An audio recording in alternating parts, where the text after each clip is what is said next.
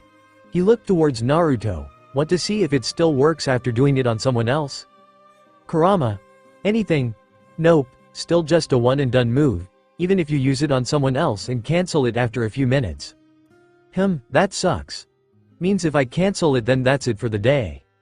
Yeah, but it also means that you won't ever have to worry about getting into another, little brat, incident as you did at first. I know it might seem annoying, but a balance breaker you can control and turn off entirely is more useful than one that you're forced to deal with for an hour. Well, he had to agree with that point. Being able to control and turn his balance breaker off at any time instead of waiting for the clock to run out was pretty helpful. As he watched Azazel stare around and think heavily on whatever was on his mind, Naruto asked, "So any ideas? You're the super analyst. If anyone was going to find new ideas on how this might work, I figured it'd be the creator. While I appreciate your stroking of my ego, if you think that's enough to incite me, then you're right and I'm already thinking about it."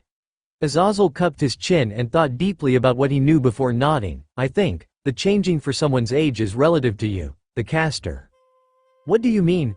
"Well, remember when you turned into a kid when we were testing before and changed me as well, but you ended up being around 6 and I still ended up older?" "Yeah, well, that's what I mean. If you were aiming to turn into a child and I got changed as well, I should have ended up as a kid too. But I didn't. I was a lot younger, sure, but I was still centuries or even millennia old. And that's because my change in age was relative to yours." "But that doesn't make any sense," Naruto argued. "I mean, Rias and Issei changed into kids too when I did it the first time." "Yeah, but they're around the same age as you. If you go back a portion of your life, then that's roughly the same portion for them as well." Azazel clarified, "Go back 1 or 2 years and that's a good fraction of your life, close to a ninth of your total lifespan. But for me or someone even older, like Odin or one of the gods, a ninth of our lives is a significantly larger amount but with less obvious changes." He shrugged. "If you wanted to change one of us into kids or even babies, you'd have to go back 99.99% repeating or something." Naruto looked down at his arm and hummed, "I think I get what you're saying. The effect is going to change depending on if I'm using it with someone younger or older than me. And as I get older, I'll have to go further back to see any changes anymore." Azazel nodded. "Exactly. You could end up being 10,000 years old if you live a full life, and by that point, it will be a lot harder to cherry-pick what part of your first 2 decades you can even attempt to return to." The fallen angel shrugged. "I mean, you still got plenty of time to use it however you want, but I just want you to be aware that it might be more difficult when involving other people as well." Naruto looked down at his arm thoughtfully before nodding. "Got it." He smiled. "Thanks, Azazel." "You're welcome. Any chance to flaunt my genius and let others know how great I am is a chance I jump at." The whiskered pawn frowned afterward. "You just had to get that one in and ruin it, didn't you? You know, we almost had a good moment there." "Yeah, that's why I said it. I wouldn't be me if I didn't mess things up when the chance presents itself." "You're hopeless." The ding of the elevator drew their attention up to the balcony. In time to see Zenobia walk in with Asia, Roswise, and Yuto following after her. The blue-haired swordswoman lifted Durandal off her shoulder and showed an excited look on her face. "Okay.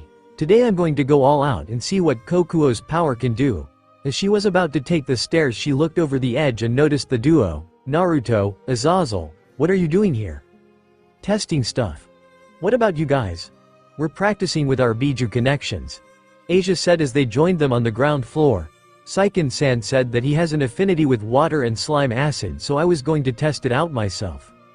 And I can already use the water from Isobu-san on a basic level, but I need to train more and figure out greater applications for it. Roswise said as she tilted her head quizzically. "I can generate great quantities of water, and I can release them in streams of high-pressured beams."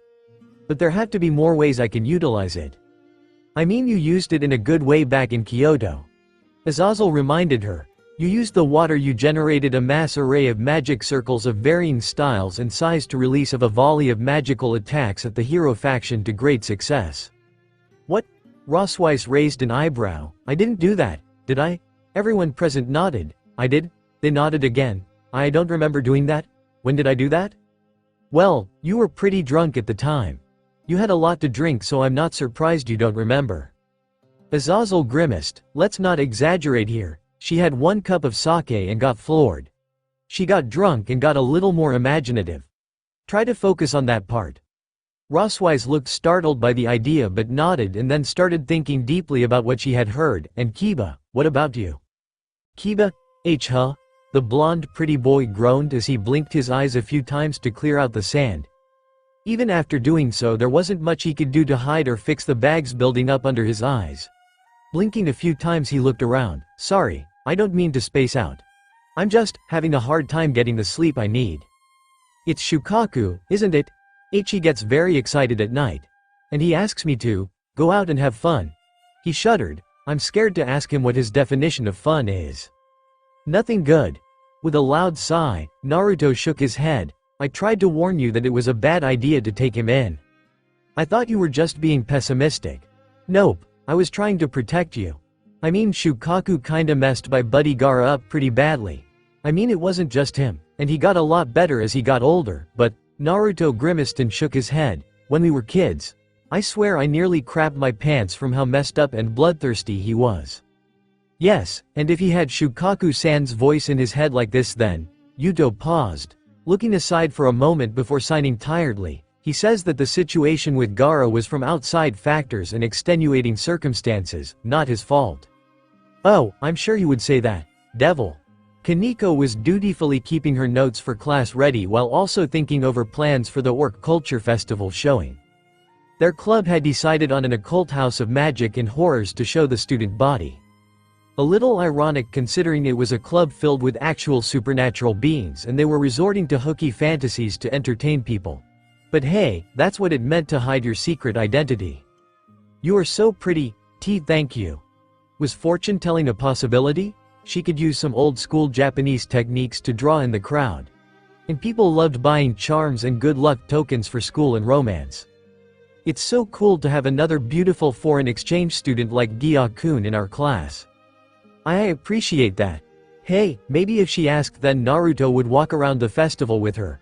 It'd be nice to go on a date and show him just how fun it would be. Oh my god, ow. You have to come out with us today. We need to show you around Kuo. Thank you, and I appreciate that. But, the center of the student's attention quickly stood out of her chair and slipped out between them. I have something I need to take care of right now, thank you. Kaneko saw the noisy, haughty bird girl slip away before she could get overwhelmed. Oh, well, wasn't that funny? It looks like the big bad fried chicken couldn't handle all the attention after all. Rias had informed everyone that the youngest child and only daughter of the Phoenix family, Ravel, would be transferring into the first-year class. It was to help her develop connections, experience life at the center of their new alliance, and grow as a young woman around others her age. Honestly, Kaneko guessed the real reason was so she could make googly eyes at Issei more frequently than she could before. Which she guessed she could understand, as long as she didn't end up vying for the same person she was. She could do whatever she wanted as long as she didn't bother her or the others. Other than that, Kaneko was happy if she never. Kaneko-chan, she looked up as Gasper stepped over with his phone in hand. Bucko is asking for us to come to see her. She is. Kaneko quickly stood out of her chair to answer her. King's call. What's it about? They need our help as a guide. Kaneko's eyes went half-lidded as her expectations dropped to the ground. She had a sinking suspicion of what this was about. Devil, yep, she was right. Kaneko, Gasper, I need you two to show Ravel around the school and help her get used to school life here. Rias said as she and Issei stood behind an embarrassed Ravel. She's never been in an education facility like this and she isn't sure how to interact with other students and humans her age. So I'm trusting you two to be her guide, okay? Of course, Bucko. Gasper happily replied, we'll help however we can. Thanks, Gasper, that's a big help. Issei smiled, and you're okay with that too, Kaneko-chan? The little freshman stayed silent and looked a little miffed by the request but quietly nodded. If you want me to, then I will happily oblige. Rias and Issei shared a look before the redhead asked, Are you okay, Kaneko? You seem a little stiff. Not at all. The young Nekomata shook her head. If you want me to take care of KFC here, then I'll make sure to do my best. Rias and Issei flinched, Gasper started to shake in fright, and Revel tilted her head in confusion. KFC? What does that mean? Well, I promise it's appropriate. Kaneko turned and started walking away. By the way, the C doesn't stand for chicken. See chicken? Revel stuttered in surprise and indignation. Frustration grew over the noble girl's face as she pestered the insulting white-haired girl. What exactly are you implying with that name? What does KFC stand for? Is it an acronym? And what did the C stand for, as you said? I'll keep it to myself. More fun that way. How dare you? Issei felt a drop of cold sweat run down his temple as he saw the two freshmen walk away, one ignoring the other's questions entirely. He looked to Rias to see her looking far more composed but also slightly worried. Was this the best idea? Kaneko might seem a little cold at the moment, Rias said before nodding her head, but I know we can rely on her in this case. Don't worry, bucko. They looked down as Gasper stepped forward, the young bishop, smiling up at them. I promise I'll stick by their side and watch over them. Thank you, Gasper. She nodded thankfully before letting out a worried sigh. I hope they get along well. Devil, after classes had let out and everyone had been freed to enjoy their clubs, Kaneko and Gasper decided this would be the best time to show Revel around and fulfill Rias' request. Okay, Kaneko pointed around the hallway. This is the hall. Devil, she waved around the field. This is the field. Devil, she pointed out the window. That's the building we have classes in. Devil, and this is the club. Kaneko finished, waving her hand around as she walked in. Tour's over. Good luck.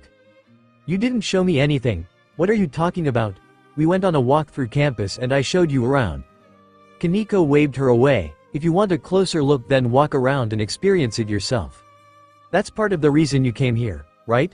The little rook shrugged and walked to the couch. Senpai's lap is beckoning and I'm tired. How could you be tired? We barely walked and you didn't do anything. Yes, but the company I shared was exhausting. And no, I'm not talking about Gya-kun this time. Gasper's eyes watered, in a mix of sadness that he was the usual cause of her exhaustion and joy that it wasn't his fault this time. Kaneko-chan. The other orc members in the room watched the exchange in stunned, confused silence. Rias palmed her face and sighed. Kaneko, when I asked you to show Revel around, you know I meant a little more thoroughly and in-depth, and more than in 5 minutes, right? It's fine, bucko. She's a big girl and capable of taking care of herself. That's to be expected of the noble lady of the Phoenix House, right? Naruto looked over at Rias behind her desk. This might have been a poor choice in the guide. I see that now. Maybe Issei should have led the charge on this. What is your problem? Don't think I haven't noticed how short and angry you've been while talking with me. Have I done something to anger you? Kaneko frowned. Oh, I wonder. I know it probably didn't register in your memory, but I've had a bad feeling about you since the rating game. The rating game? Revel exclaimed before frowning. Way to show your maturity that being beat in a rating game months ago still leaves you sore. Your team won that game anyway. And the engagement between Rias-sama and Oni-sama was annulled entirely because of it. Then I brought him here to help resolve his psychological issues. Naruto gave a small chuckle from the side. And somehow you're still upset about all that? Kaneko turned her head and huffed. What can I say? I'm allowed to have opinions on people and dislike whoever I choose. Dislike? Revel started fuming and trembled in anger. Well, that's fine. I dislike you as well. Good for you. Grr, wow. Kaneko-chan is getting under Revel-san's skin. Asia said as she saw the two girls bicker and fight. I hope they manage to resolve it. Xenovia watched the dispute curiously. I think this is the first catfight I've ever seen on more than one level. Xenovia-san, don't say that. That's rude. I've heard about the rating game dispute from before I joined the peerage. Rossweiss whispered to Akano. Was it as much of a terrible affair as I heard? No worse than most arguments with political marriage at their center. This one was only bad because we were involved, Akano answered. Kaneko, the white-haired girl, looked back as Rias spoke up. The matter with Riser was settled completely. Remember? I don't hold a grudge against him, the Phoenix family, or anyone. So you shouldn't do it for my sake either. It's not that, bucko. She turned back and frowned at Revel, the blonde devil shaking with annoyance in response. It's just being around her, irks me. Oh, I know why. Irina piped up and quickly looked around. Kaneko-chan is a Nekomata and Revel-san is a phoenix, right? So it's a cat and a bird. Natural enemies, of course, they don't get along. It was difficult to tell if the silence was because everyone was shocked by the brilliant deduction, or baffled by just how stupid it was. Revel blinked and stared at the Nekomata, looking for some kind of disgust or rejection of the idea. After a moment she shook her head. Oh, tell me that's not the reason why. Tell me you're not that much of a child. I told you it's more than one reason. Kaneko snapped back, but I will admit that your constant squawking and preening haven't helped ingratiate you to the group. Revel was fuming with anger. Steam and a tad bit of smoke had started to rise off her body from where some of her clothes were being cooked. However, with a deep breath she centered and calmed herself before looking at Kaneko pitiably. You know, it's quite sad. You're such a child that you have to be annoyed by such simple and ridiculous things. I guess this shows that I'm more mature both mentally. She crossed her arms under her chest and propped up her larger, recently developed bosom for the irked white cat to see. And physically. Obviously. The rest of the orc watched with mouths agape. Ooh shit. Peeved, that's nothing special. Kaneko responded, trying to hide the slight twitch in her eye as she spoke. In case you haven't noticed, I'm surrounded by useless mounds of fat and crap every day. You'll have to try harder than that to get a rise out of me. Irina deflated slightly and circled her arms around her breasts. I don't know why she had to drag us down like that. Seems too mean. Face it, I have the body of a growing young woman and I'm mature enough to not let petty biases and conceptions determine how I act with people. Well, I believe having a bit of spite and anger in your system is necessary to be a real adult. Kaneko countered, and you can have your mature body and mind, if you want. But in the end, you lack what truly matters for an adult and a woman, experience. Revel flinched. What do you mean? I mean you're still peacocking and trying to get the attention of your target, right? Revel blushed in response. That made Kaneko show a small smile in victory. Well, I've already staked my claim. Why you have? Revel looked around, noticing Naruto's bashfulness as he tried to hide his face. She turned back to Kaneko. No you haven't, don't lie. I'm not. Even though her cheeks were slightly pink, Kaneko spoke smoothly and proudly. I've made my feelings known. I sleep in the same bed. I even kissed him straight on the lips in front of everyone here. She did. It's true. Revel looked over at Xenovia in shock as the knight nodded. We all saw it. It was quite the power move and I have to respect it. The swordswoman paused and looked aside in deep thought. Now that I think about it, I'm the only one who kissed him in private. Everyone else has made their intent clear and I only have hearsay to go off of. Hey Naruto. No, he quickly raised his hand and shook his head. You stay right there. I didn't even say anything. You don't need to. I know you well enough. That was only gonna end badly. Xenovia simply stared him down, before relenting with a shrug and sitting back down. He knows me pretty well. And you know what else? Just as an extra little aside, Kaneko added with a cocky tone as her eyes shifted as her hand danced with blue flames. I can use fire better than you. What? No, you can't. I'm doing it right now. I am a phoenix, by my birthright. I am born in flame and brimstone. In her excitement, wings of brilliant fire emerged from her back. You can toss embers and sparks around as much as you want, but heat and fire dance off me as naturally as I breathe. Well, Matabi's fire is nothing to scoff at. Kaneko held her arms out at her side, the azure flames blazing off her. I'm sure the power she can offer trumps your fire time and time again. I developed these powers from birth, better than a handout. This was a gift, better than a flaming spoon in the mouth. Red phoenix fire grew while blazing blue flames intensified. It seemed like things were about to escalate. Until a pair of hands reached in to pinch their cheeks and twist them. Ow. That's enough, both of you. Rias chastised both girls with a frown as the flames died off their bodies. They both whined and moaned from the pain in their cheeks until she finally let them go with a sigh. As they rubbed their cheeks to ease the ache, she shook her head. I have to admit I am disappointed in how you two are acting. Revel. Why yes, Rias-sama. I understand taking pride in your name and what they have given you, but rising to every slight or challenge like that will only make you arrogant. Here in the human world, you aren't going to find people who recognize your name or your prestige, so there's a strong chance people will joke and jest with you in ways they didn't in the underworld. You're going to have to learn to handle that properly if you want to learn in this place. Why yes ma'am, Kaneko. The white-haired freshman immediately lowered her head at the tone of voice her king was using. This wasn't what I asked you to do. I know how smart you are, so I know you know what my intent was. I'm not going to tell you to get along with everyone you meet. I certainly can't.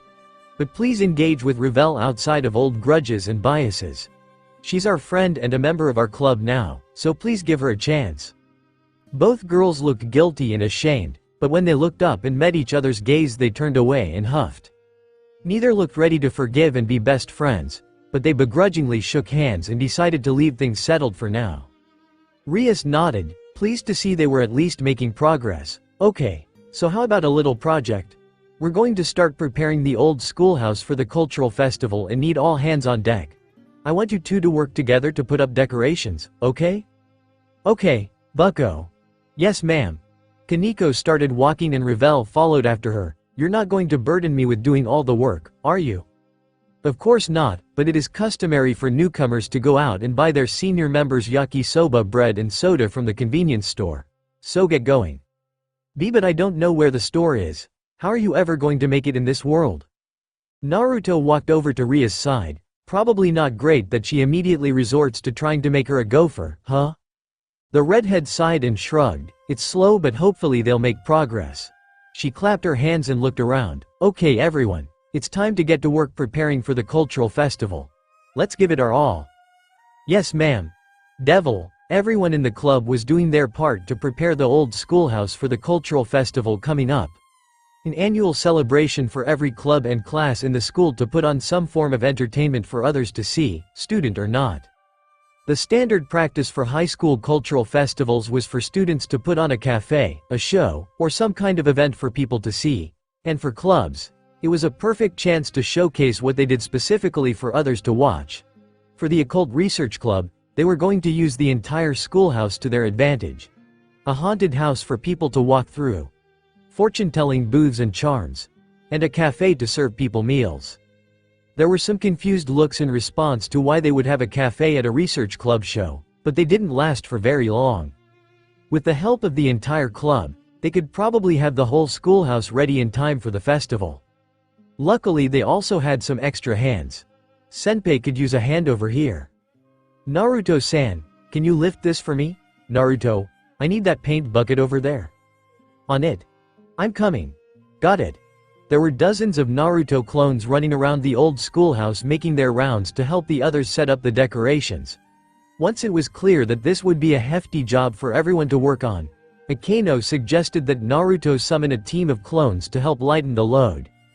Everyone was ecstatic at the idea of their workload being lighter with his help. Naruto couldn't help but think she just wanted to enjoy the sight of him working like a pack mule. I wasn't in a club last year. Issei struck up a conversation as he, Naruto Prime, and Yuto started cutting wood for the haunted house. All I did last year was help out my class for their exhibit. It was fun I guess but not memorable. I don't think I even helped my class. Naruto mused. They didn't bother to ask and I didn't offer, so I think I just left. I'd rather spend my time working at the ramen shop than be at school, so I didn't stick around. Well hey, this year looks like it's going to be a ton of fun. How was it last year, Kiba? Issei started hammering away at a nail as he waited to hear a story. But as the moments passed and there was no response, he looked up. Kiba? Dude. Wake up. Yuto stumbled and shook his head. Damn it. I can't take this. I don't think I've gotten enough sleep over the last few days to even properly stay conscious. I fell asleep once and I found myself stalking the halls of the hotel in a fugue state. He's making you sleepwalk?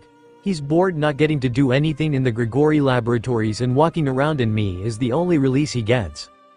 That doesn't make it okay. Naruto groaned. None of the others are having control snatched away from them by their Biju. Have you gotten to test your abilities yet? Yuto shook his head. No, Shukaku-san said that even if he's linked with someone that doesn't mean he has to be buddy-buddy with them. Even if I'm not human that doesn't mean he has to like me or work with me. Kind of a dick move. Issei pointed out, but it's interesting that a Biju can withhold power to a Neo Jinchuriki and assume control like that. I didn't know they could do that.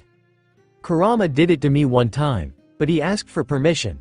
We're gonna have problems if some psychotic tanuki with unchecked bloodlust is snatching people up in their sleep. Gah. Shukaku is such a prick. Yuto yawned. I think he has to have a reason.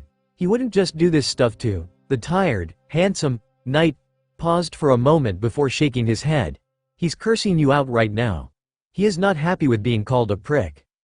Yeah, most pricks aren't happy when they get called out. It's what makes their pricks. I'm picking up a pretty interesting conversation going on over here. The boys looked up as Azazel walked over to join them. I hope you boys aren't going to awaken to something. Ew. Issei grimaced. Kiba was telling us about his problems with Shukaku-san. He keeps pestering him in his head.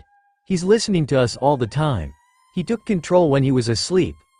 Naruto pointed at Yuto. And I know you're listening right now, you stupid son of a bitch. Well, I hope you're ready because we're gonna be talking nothing but shit to you.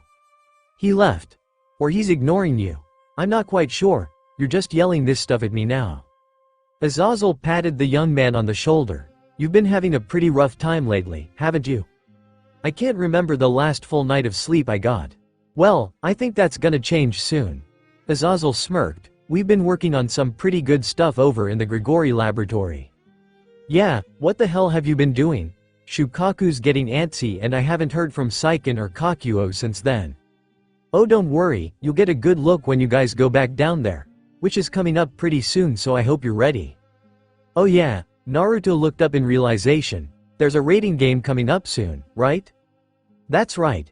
You guys are finally going up against the big guy, Cyraorg Biel. It's all been leading to this. The match against Riser Phoenix, Sona Citri, and Diodora Astaroth. It was all leading to this. The peak of the mountain for young devils. Cyraorg had established himself as the strongest rookie and upcoming devil in the new generation.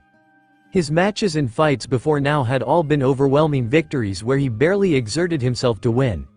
As the young devil who regularly trained, pushed himself and strived for improvement, he had grown in ways many before him had never even imagined. Even among the four rookies making names for themselves in this new generation, himself, Rias, Sona, and Sekvera, he was in a class all his own. Naruto thought back to his spar with Cyraorg that quickly escalated into a full-blown brawl. He had tested a technique he hadn't fully controlled yet against a brawler who oozed power and resilience. Naruto hadn't used everything in his arsenal in that fight, but he had a sinking feeling that Cyraorg was doing the same thing. In the match, maybe he would finally see what the Biel heir had to offer. The thought made him excited at the idea. I haven't gotten a chance to utilize Shukaku-san's powers properly. Yuto spoke up and drew their attention, but I've been developing my sacred gear and balance breaker as best as I could for this match. And I know everyone else has been doing the same. Yeah, Asia has been spending every day talking to Saiken-san and learning how to use her new power. And during breaks, all I hear Xenovia talk about are new attacks and methods she uses to put extra power in her swings. Kaneko-chan is the same. They looked over as Gasper walked up carrying a box of decorations in his arms. She's been testing the intensity and output of her flames in corporation with her fighting style. I heard her say that she needs to do anything and everything she can to get stronger. She wants to make sure this next round in the rating game is a sweep. Well, we've got some big goals to live up to. Naruto smirked and looked around at the others. Can we do it? Hell yeah, no question. I'll do my best. They all agreed to do their best. And like that, the boys of the Orc swore that they would see their team to victory in the next game. Devil. The Gremory Peerage sat in a waiting room in preparation for the conference they would be taking part in. In preparation for the big game, both the Gremory Peerage and the Biel Peerage would be meeting up to be introduced to the public and take any questions. While the conference would be televised, only media and reporters would be in attendance to take note of the entire thing. Even though the Peerage had participated in rating games before, this was the first one garnering so much media attention. And it would be the first one where they were holding a press conference to promote it. For some, it was their first outing altogether. "I am so nervous," Roswise muttered in a frantic tone as a makeup artist continued to apply some light touches to her face. Even though she wanted to stay still, the silver-haired beauty's legs still bounced impatiently. What's going to happen? Should I have changed? Is my suit okay for an event like this? Would a more impressive outfit leave a better impression? I can change into my armor real quick? Roswise, if you keep moving like that you're going to smudge your makeup. Rias stepped over and squeezed her shoulders, easing the rook's worries as she looked into the mirror in front of her and saw her nervous face. There's nothing to be worried about. It's just a quick conference to answer questions and present ourselves. Nothing to be fret over. Sorry, Rias-san. She whispered, it's just the first time I'm going to be on TV or presented like this. I understand, but just take a breath and you'll be okay. The redhead looked around the room and saw her peerage acting in various states. The senior members of her peerage were cool and collected, having gotten used to the attention over the years and knowing what would be expected of them. The newer members were more anxious. Issei was drumming his hands on his knees while Asia was giving a prayer with Zenobia. Yuto was having someone cover his bags up with makeup as Akano tried to ease Gasper's worries. And Naruto was currently pacing around the room and nibbling on snacks as Kaneko did the same in the opposite direction. I'm sure we'll all be fine. Rias said for everyone to hear, just make sure not to say anything weird while you're in front of the crowd. She made a special effort to look at Issei, Zenobia, Gasper, Roswise, and Naruto in particular. We are trying to make a good impression here. Whoa whoa whoa, Naruto called out with a mouthful of cake. Why are we getting called out? Because Gasper starts panicking when there's any attention on him. I am sorry bucko, I'm trying my best, honest. Zenobia lacks an effective filter for her thoughts. That is true. When Roswise is pressured or flustered she ends up blurting out whatever comes to mind. I do that, I'm sorry. And even though Issei has been on TV and is a public figure he has to be careful. They'll undoubtedly ask about Opie Dragon and the glowing breast phenomenon, which might trigger him into one of his tirades about boobs. Tirades? I don't. The moment he saw the looks everyone else gave him, he lowered his head, I'm sorry. Naruto frowned. Well, what about me? Why am I counted among them? Because while you're very straightforward and honest, you have no filter. Your general lack of knowledge about devil societal etiquette could come across as rude or insulting. You're dumb and you should feel bad about it, so I just want you to be careful if anyone asks you a question and make sure you think it over. Shut up and be quiet unless you're called on, okay?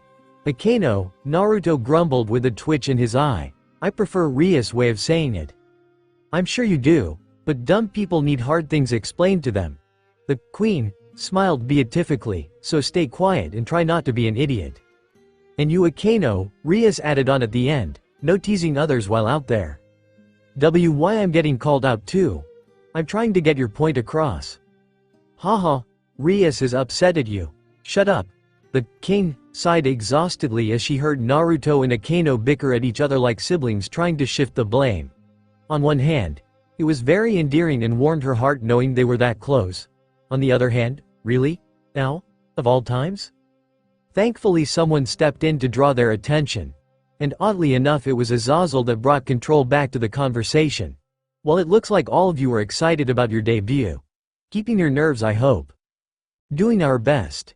Issei piped up as they all watched Naruto and Akano pinch each other's cheeks and pull. What's up, sensei? Did you need something? I came with some people who wanted to meet you.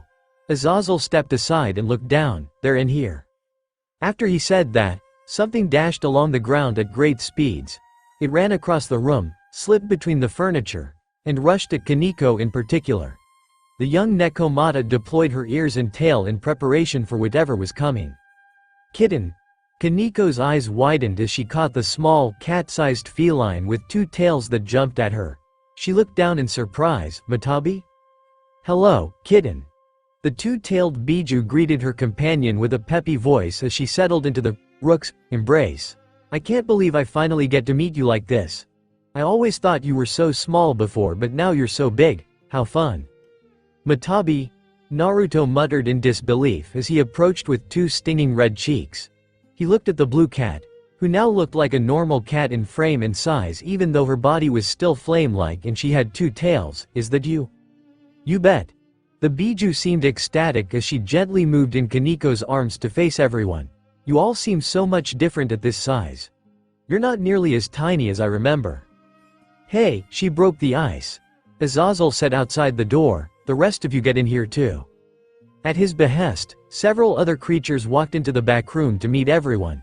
The orc was surprised to see a horse-sized Kakuo, a Saiken who raised to their knees, and Azazel carried in a petulant miniature Shukaku for everyone to meet. Man, this is boring. I don't want to be here. I told you I'd take you out after we visited. Stop being a brat and grow up. Saiken-san, Kakuo, Asia and Xenovia quickly went to greet their Biju companions. Asia went to her knees to face the six-tailed slug as Xenovia gently rubbed Kakuo under his chin.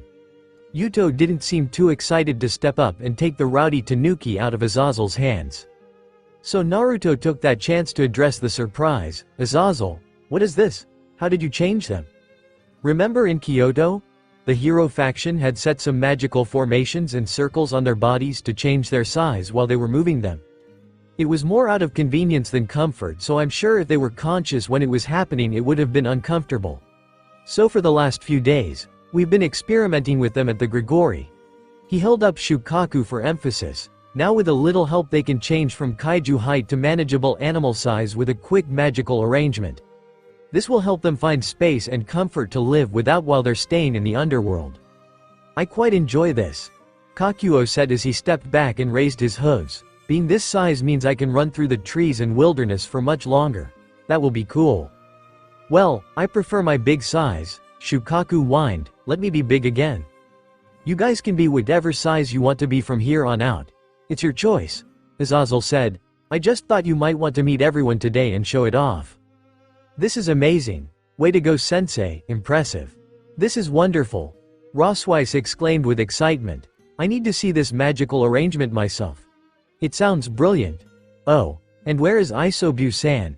I would be happy to show him around if he's at a smaller size. Oh, he's not here. What? He wasn't interested. He was fine at that size.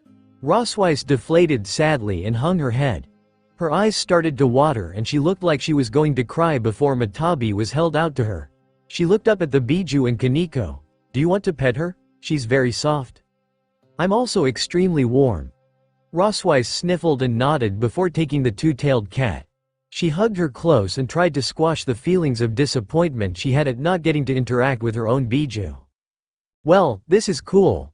Naruto nodded as he looked around at all the Biju. I'm glad to see everyone was given this chance.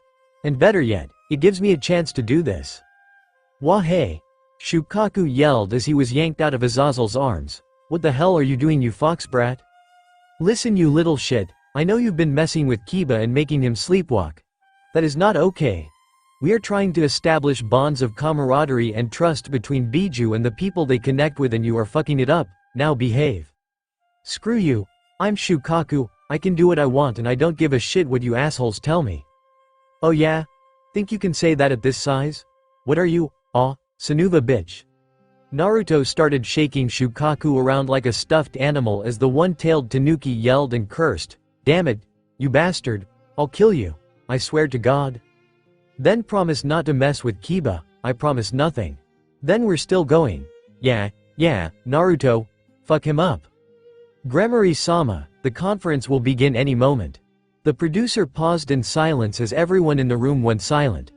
Naruto stopped shaking Shukaku and looked back in quiet surprise at the interruption. Alright, so please come out when you can. The door closed and they were left alone. Rias sighed and buried her face in her hands in embarrassment. Haha. You look like a loser, nice fucking job, stop it. Devil, ladies and gentlemen, thank you for coming today. We are here to announce the participants for the next rating game and to answer some questions you might have. I ask that you please keep your questions until all combatants are seated and you are called on. To begin, please welcome Cyraorg Biel-sama and his peerage. Cyraorg walked out from the side with a group of people following behind them. In an instant, the room was filled with camera flashes in quick succession. He sat in front of the banner with his name written in devil letters and the large picture of his body unfurled behind them. He and his peerage sat behind their designated seats and faced the crowd of reporters. And now, please welcome Rias Gremory-sama and her peerage. With a deep breath, Rias stepped out on the stage with her servants following behind her. She was almost blinded by the flashes of light but found her seat with her nameplate in front of it and sat down. Luckily the rest of her peerage were knowledgeable enough with devil lettering to spot their names and sit down without any trouble. With both sides seated, the announcer started to detail the specifics of the match. This match will be an exhibition event between up-and-comers Cyroorg Biel-sama and Rias Gremory-sama. It is set 1 week from today and will be held in the arena in the city of Agrias. The participants will be the members you see on stage now. Another series of flashes from the cameras, and with that said I think we should pass the microphone to the kings on each side. Biel-sama, if you would please begin. Cyroorg nodded and sat up in his seat, pulling the mic close to him as the feedback came through the sound system. First I would like to thank all the people that have sponsored my team since we started competing, and give my gratitude to everyone that has followed and believed in us during our campaign. And I would like to thank all the competitors we have gotten to face until now for helping us get stronger. I would like to say we expect victory to come easy during this next match, but I'd be lying if I didn't say I was looking forward to this next game the most. Cyroorg's competitive smirk appeared as he looked aside at the Gremory peerage. I have been keeping up with the exploits and achievements of Rias peerage over the months, and I'm sure there isn't a single person around not privy to the battles they've engaged in for the sake of our peace and world. Their growth and ability have gone up exponentially over the last few months, and I look forward to seeing that growth myself next week. There was a set of applause after his speech was finished before all eyes turned to the Gremory peerage. The announcer turned as well. Gremory-sama, it's your turn. Rias took a deep breath and tried to think up what to say. Her mind drew a blank, until she felt 2 hands settle on her knees and ease her worries. Naruto and Akano were trying to convey their confidence in her. So with another breath, she leaned to the mic. I'm sure my inexperience in this field is already well known. The only matches I have under my belt are the ones against Riser Phoenix, Sona Citri, and the match against Diodora Astaroth that had been interrupted. And I'm sure I don't need to remind everyone that the battles we faced before are different from a field of rules and regulations like the rating games. Our experience there will not ensure victory in the arena. But this is just the first step. Her voice changed, and she let her confidence bleed into her words as she announced, after this match, and after I graduate, I hope to appear on a stage like this more often. Participating in rating games regularly and securing victory from my opponents. It is a dream that one day, the members of my peerage and myself may even one day get to face the unbeatable emperor himself. At that proclamation, there was another series of camera flashes and murmurs before she looked over at her cousin. So I'm sorry Cyroorg, but if we have to ruin that undefeated record of yours to do so, then we're more than ready for that. The muscular man just smiled at the challenge and nodded in agreement as the media started to get riled up with excitement. And with that, we will now answer any questions you might have for our competitors. And with that, the floodgates opened. Reporters started raising their hands and asking questions about the competitors. Without pause or even time to breathe, new questions and requests were made to each team. If there was anyone they would like to thank specifically. About the people that would be attending the game. Whether this match might have any underlying tensions between the descendant of the original Great King Baal and the current Mallucifer's sister. Debates about the traditionalist faction and progressive faction's influence on the rating game were quickly pressed down. And, of course, once all the serious questions had been asked, the real ones started to fly. Hyodo-san, can we expect to see a power-up from you suckling on breasts during this match? Excuse me? With your deep connection to women's chests and your growth in power, people are theorizing that you will achieve even more strength if you were to suck on a breast. What are your thoughts on that? That I'm probably not gonna suck tits while I'm in the middle of a fight. Issei responded curtly before shrugging. Granted, now I can't stop thinking about it. And if you did, would there be a ripple effect that stretches to women everywhere like the glowing breast phenomenon? Issei quietly sat in his chair before coughing and whispering into the mic, no comment. If you were to suck Princess Ria's breasts perhaps, would you?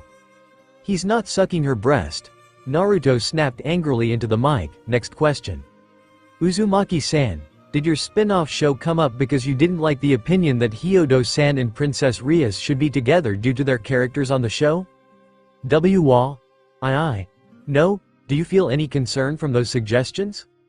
No, I don't. So you are proud of the relationship you share with Princess Rias? Of course I am. Is it true you were so proud of it you bragged to a mass of people during a sports event between the three factions that you took her virginity? How the fuck, Naruto? He looked down at a flushed but sternly frowning Rias. After a moment he looked around to see the surprised looks of his friends, the amused expression on Cyroorg's face, and the fact that Akano looked close to busting a gut from holding in her laughter. With a huff, Naruto dropped back in his seat and glared to the side. Uzumaki-san, we have a question about your participation in this rating game. As we understood it, you were barred from participating in the games because of your status as an illegal piece. Has that decision been revoked so you can join your peerage now? Naruto sat back up and tilted his head. I don't know. I thought I wasn't allowed to play in these games either. That was an issue that was discussed at length with the sponsors and board in charge of preparing the rating games.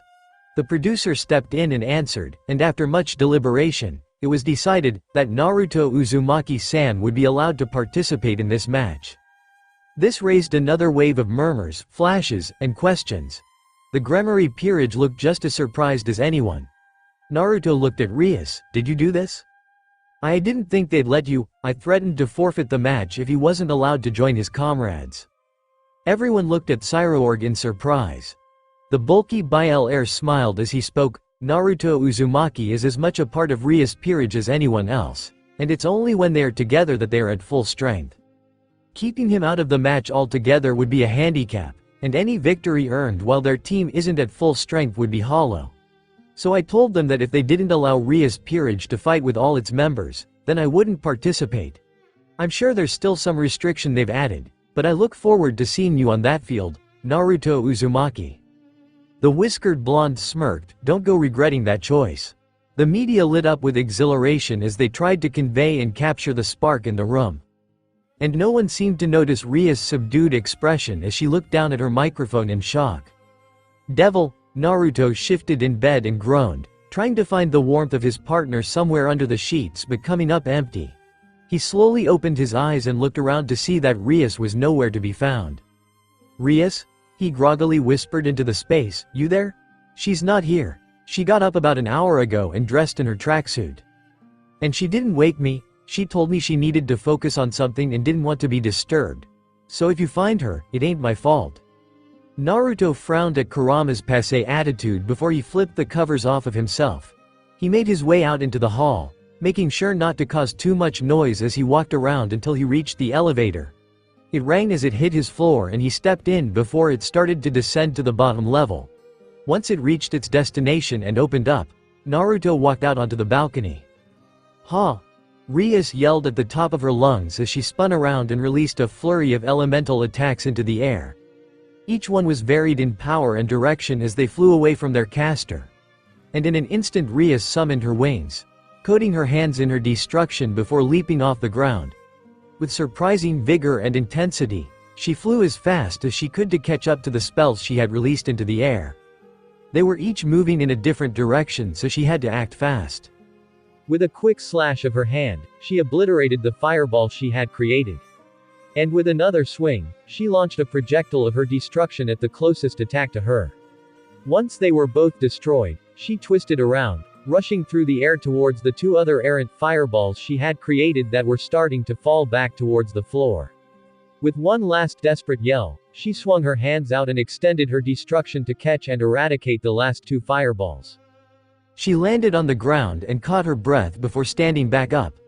Fire blazed around her hands before she repeated the method and threw it up into the air. Her hands filled with her black and red energy again. But this time instead of chasing the fireballs she stretched her demonic power out like whips and swung them around.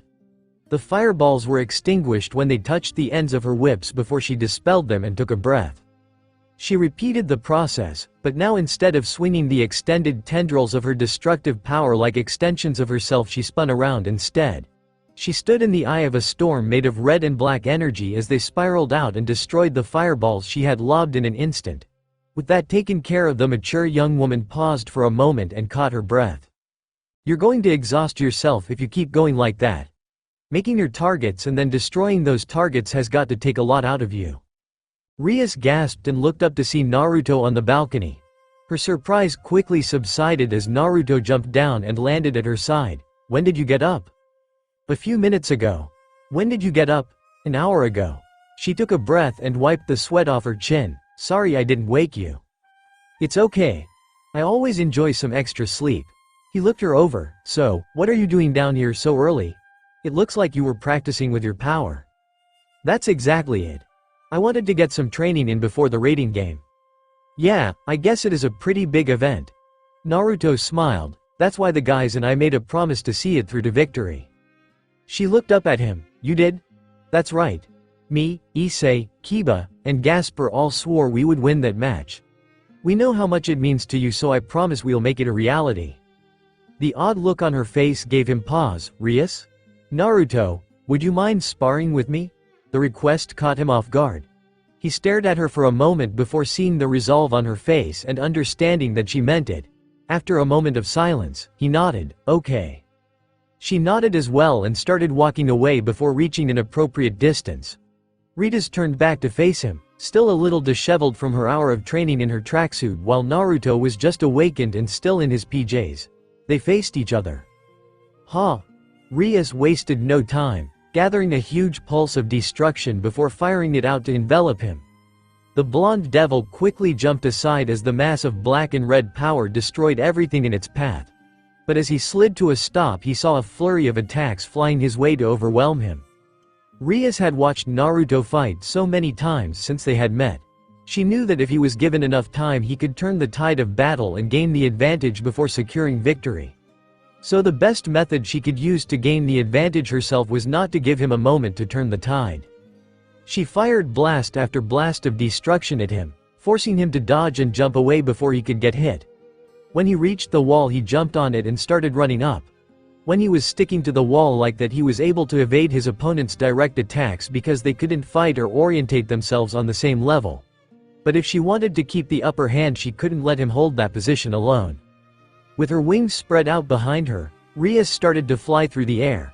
She wasn't standing on the wall and facing him directly, but with the elevation, she could keep up with his movements on this level. And not wanting to risk the moment, she started extending her demonic power into tendrils before swinging them out. The extensions of destruction were carved through the wall as Naruto flipped back and dodged her attacks. Rubble and debris flew off the wall and rained down to the floor below them as she let out a vicious yell. Her demonic power uprooted the footing under him and forced him to jump out into the open air. Rias rushed down to chase after him, and as he fell through the air and towards the ground, he didn't make a move to slow his descent or extend his wings. Instead, his hands crackled with electricity before he thrust his palm at her, and she had to guard herself against the bolt with a wave of destruction. Once the lightning bolt was destroyed, she looked down and saw that he had fallen into the cloud of dust kicked up from the rubble falling. Until a subtle light appeared in the thick of it and the dust started to swirl around that epicenter. The dust dissipated and revealed Naruto, standing firmly with a spinning orb of chakra forming in his hand.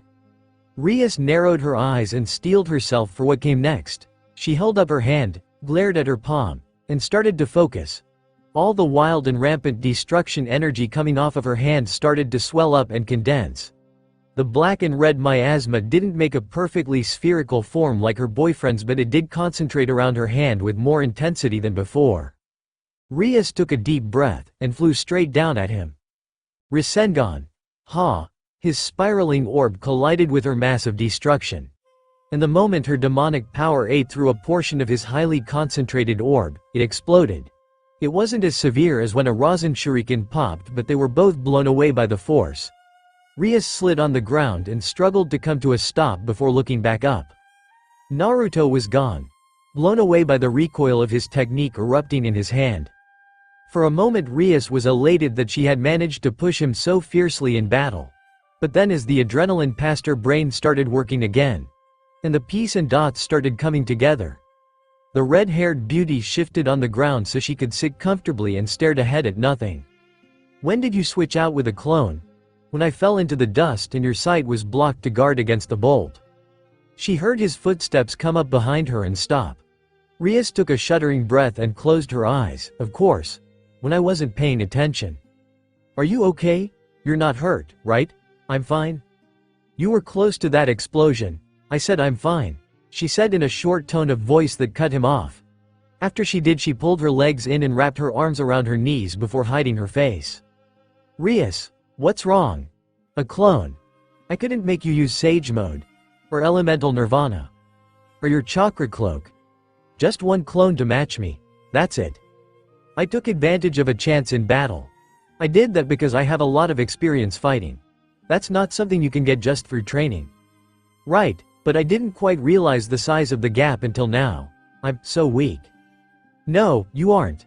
Naruto quickly dropped to a knee and held her shoulder. Rias, the power you have is extraordinary and I've never seen you run out of energy. You've been practicing like that for a whole hour, using up your power, but you were still able to do all of this with your strength. I know, and I still fell behind. Rias lifted her head and rubbed her eye. The people in the underworld call me one of the 4 rookies because my peerage has advanced and improved in ways they've never seen. But I haven't done any improvement myself. She groaned in frustration. Most devils are born at the level of power they'll have for the rest of their lives, and by many standards, I'm supposed to be exceptional for my age. But they're wrong.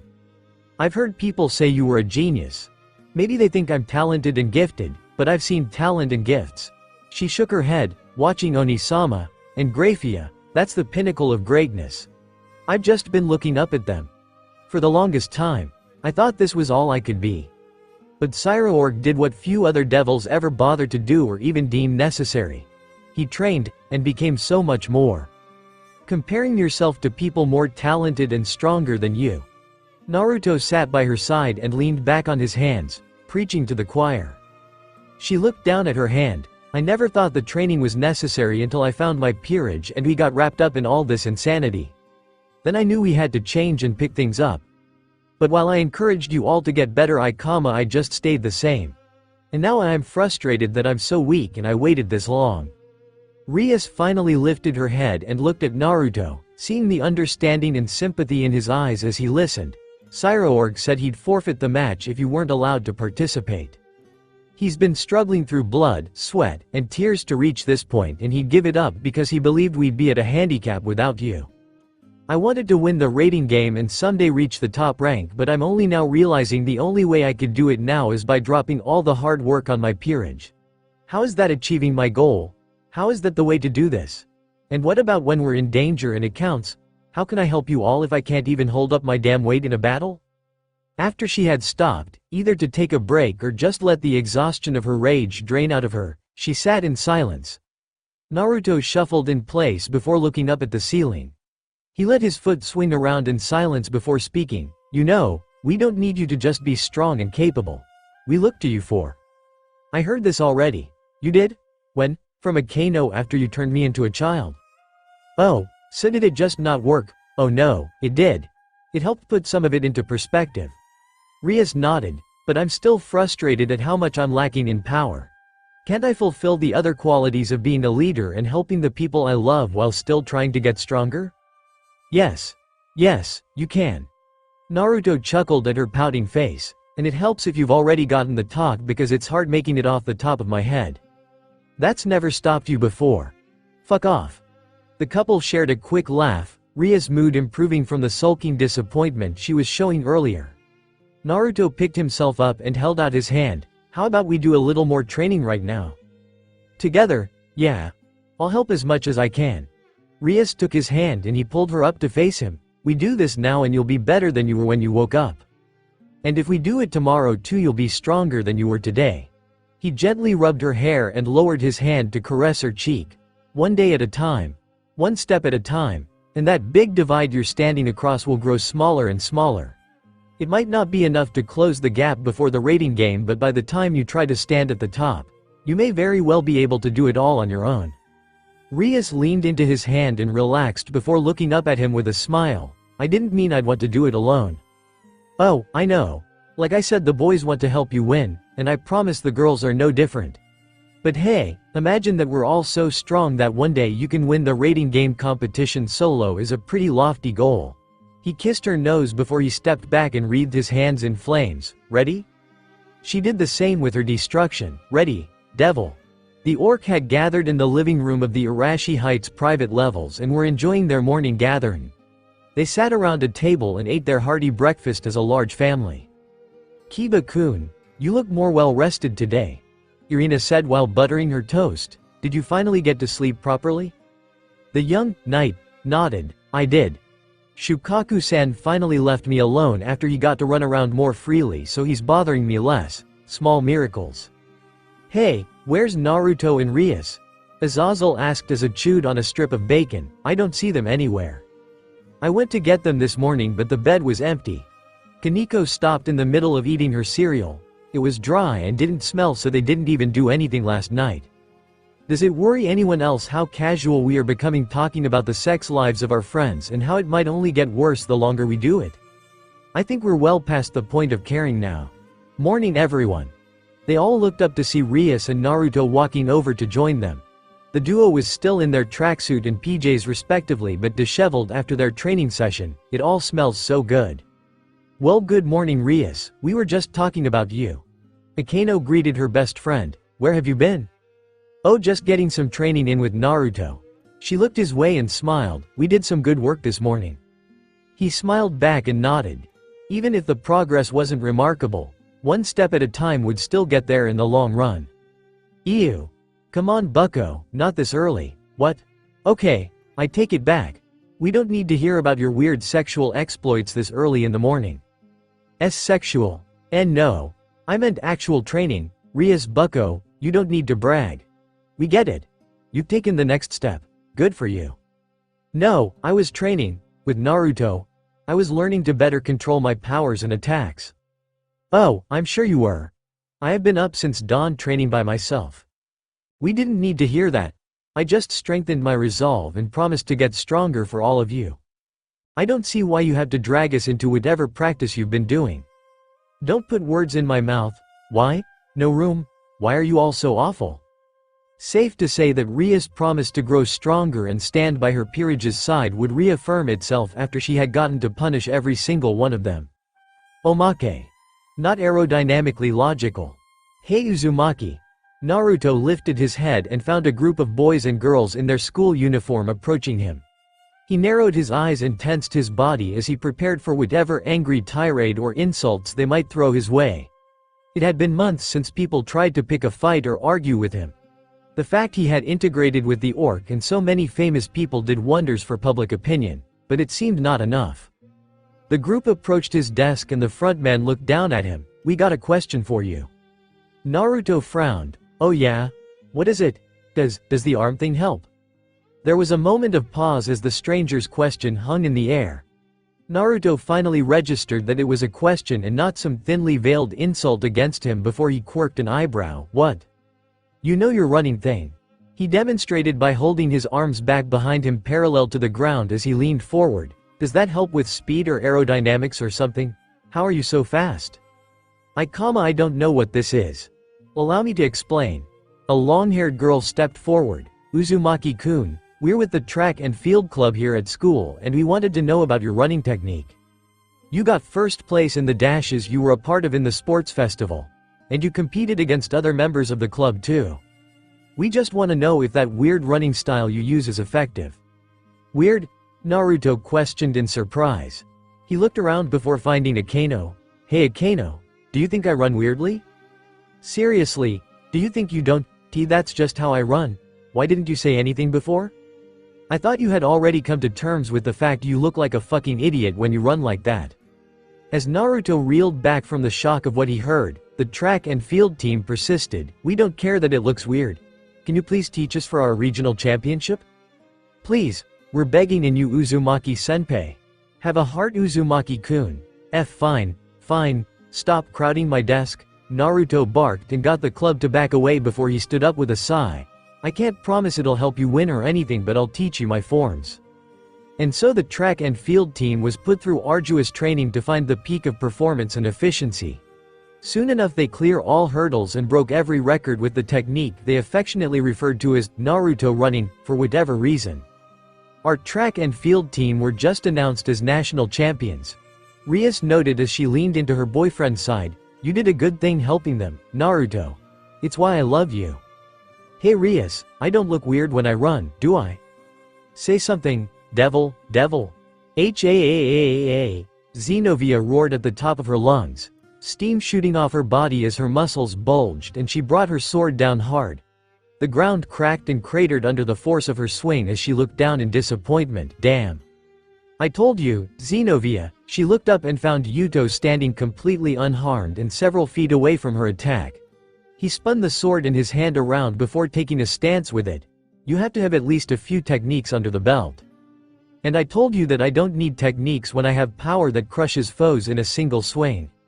But raw power should be coupled with refined technique. Otherwise, it's just a matter of escalating any counterattack necessary to match that increase of strength. Let's agree to disagree. That's not The two knights engaged each other again in a blinding display of swordplay that was carried out through the massive basement training level. Just over to the side, a grand expanse of steam was growing ever wider as two opposing elements clashed. A raging pillar of fire pressed against a barrier of water that evaporated immediately. The two women facing each other continued to rage their elements against the other. How much longer, Roswise-san? Kaneko asked while keeping her output of fire constant against the Valkyrie's watery defense. Almost there, Kaneko-chan. The older, Rook, exclaimed while narrowing her eyes and trying to focus on the task at hand. Remembering what Azazel and the others said about her creating magical circles from the water, she started to focus on the center of the water shield she formed. As she did, an intricate magical formation started to form inside the aqua. Now, the water shield she formed suddenly spun wildly before retreating into the center to concentrate around her magical circle. Once it did, it swelled against the fire, rushing against it briefly before spiking forward and through the flames. Kaneko's eyes widened and she ducked aside as a water projectile rushed through her fire and towards her head. Ravel was watching from the side and gasped in shock before looking towards the silver-haired beauty. Was that a magical circle with automated countering? That's right. Roswise said with a little swell of pride as she held up the thin screen of water floating over her hand and connected by a small stream coming out of her palm. I tweaked with a magical formation I remembered from my school days used in barriers to absorb power and send it back as a counterforce. Utilizing it with my water manipulation, instead of waiting for attacks to land and provide the source of power to activate it, it can use the water to counter almost preemptively. It only works while I'm still providing water, so I have to focus, but I think it's a good step. Ravel had to marvel and gawk at the devil woman. The way she said it sounded like it was just a little tweaking over a lazy afternoon to get this result. But the kind of work needed to extract a certain characteristic out of a barrier spell for her purposes wasn't easy. Not only that, but engraving that personalized magical circle into an unstable state of matter like water was nothing short of ingenious. Ravel had heard people talk about Roswise in school and referred to her as the cute, ditzy teacher people loved to watch get flustered. But watching her now, Ravel realized this woman was nothing short of a genius or a prodigy. The heat swelled for a moment as Kaneko whipped her hands out and tossed streams of fire at the Valkyrie. Her water shield immediately reacted and fired 3 high-pressure beams of water straight into the path of the flames and extinguished them in an instant. Kaneko gave a respectful nod. That's amazing, Roswise-san. Thank you, Kaneko-chan. The taller, Rook, smiled as she gathered an orb of water in her other hand, but I'm not done yet. She fired it off at the Nekomata and forced her to create a curved barrier of flame to protect herself. The water impacted against her fire and created a swell of steam that spread out where they connected. Kaneko kept her field of flame up until the water stopped. Once she did, she lowered her hands as well. Kaneko didn't want her smug smile to show, but her lips did curve up a little as she turned to see Ravel's shocked expression at her superior. Wasteful, Ravel exclaimed, marching up into Kaneko's face and yelling out impudently, "You're so wasteful. I thought you bragged about being better with these flames than me, but you aren't." The short freshman tried to keep her composure, but a small vein throbbed under her white bangs. "Excuse me? I said you were wasteful. Like someone with an all-powerful weapon and only uses it as a paperweight," Ravel said metaphorically as she frowned at Kaneko. The next moment the Phoenix daughter held out her arms and summoned her flames as well. "Now granted, the raw power you display is amazing, but that's all it is right now. Raw power? Look at your flames." Kaneko continued to glare and pout at the firebird's attitude but reluctantly cast her gaze down along her arms. The blue flames coming off of them were large, bright, and powerful. "There's so much wasted energy in your flames," Ravel warned her. "They aren't just fire. They're heat, energy, warmth, and life. But all you have coming out of your arms is big bursts of blue fire that are meant to burn." Ravel closed her hands and concentrated, bringing the wild red flames along her arms down into stronger, more concentrated flames that immediately became hotter. If you could learn to control your flames more precisely like that, you would become remarkably stronger. The Phoenix girl blushed and then turned her head and nose up. "But I'll still have more experience and control than you ever could, so just remember that." Kaneko pouted at her haughty attitude before looking down at her blue flames again. It was true that since she had received Matabi's blessing she had mostly used it for raw power. And in hindsight, it did just seem, well, like a waste. She turned back around. "Roswise-san." The Valkyrie perked up as she was addressed. "Please release another attack at me." The junior, Rook, seemed to consider it for only a moment before agreeing.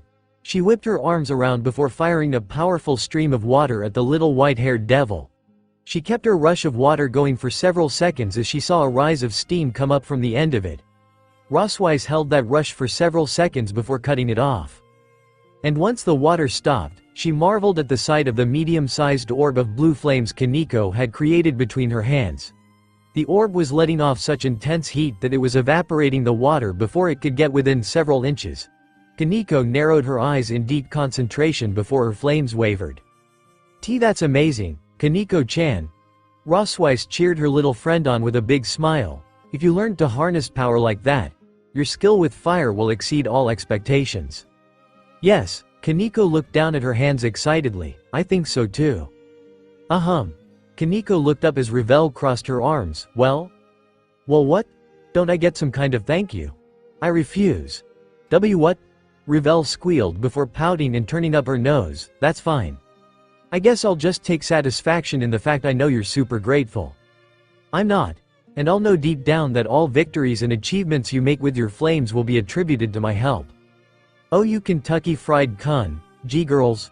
Roswise quickly rushed in to diffuse the tension. Now, no need for tension. Let's play nice." And away from their argument taking place, Naruto watched as Asia tried to create a bubble from Seiken's power that she could project her twilight healing into for long-range assistance. Azazel overlooked her progress, nodding and adding in his 2 cents when the pretty nun asked for his guidance. Gasper practiced his time abilities against Irina's launch of light attacks. Even though the young Dampier's instincts told him to run away, he persisted and tried to stop her light weapons from getting any closer. And finally, Rias and Akeno practiced together. The queen gathered up handfuls of lighting in each hand before releasing them. And each time she did, her king had to quickly react to block or destroy her lightning bolts. Ria's reflexes were not nearly fast enough to keep up with lightning, so she had to take these opportunities to practice her ability to predict and react to her surroundings in battle. She was coming a long way since their talk a few days ago. It wasn't a mind-boggling increase in skill, but Rias had certainly gotten better since she decided to start training. "Senpai, how are you feeling?" "Pretty good," Naruto answered, floating over Issei's head with a small vortex of wind around his lower body to keep him airborne. "I don't feel nearly as drained as I used to." With the help of Issei's conditioning during their spars and focusing on one element to control at a time, Naruto had increased the efficacy of his technique. He had only been practicing with wind since Kyoto, and it still wasn't as flawless as the version Sun Wukong had assisted in perfecting, but compared to the struggle he had controlling the formless element before, Naruto was doing much better. The green jets behind Issei's scale mail ignited as he took off from the ground to join him at his elevation. The heavenly dragon spoke as his helmet retreated to reveal his face. "So what do you think? Will you be able to use it in the raiding game?" "I'm still not at the level one was when that super monkey pumped me up. And I've barely touched the other elements since I started training again, even with my clones. But still," Naruto looked down and clenched his fists, easily summoning vortexes of wind that stretched from his elbows to his knuckles.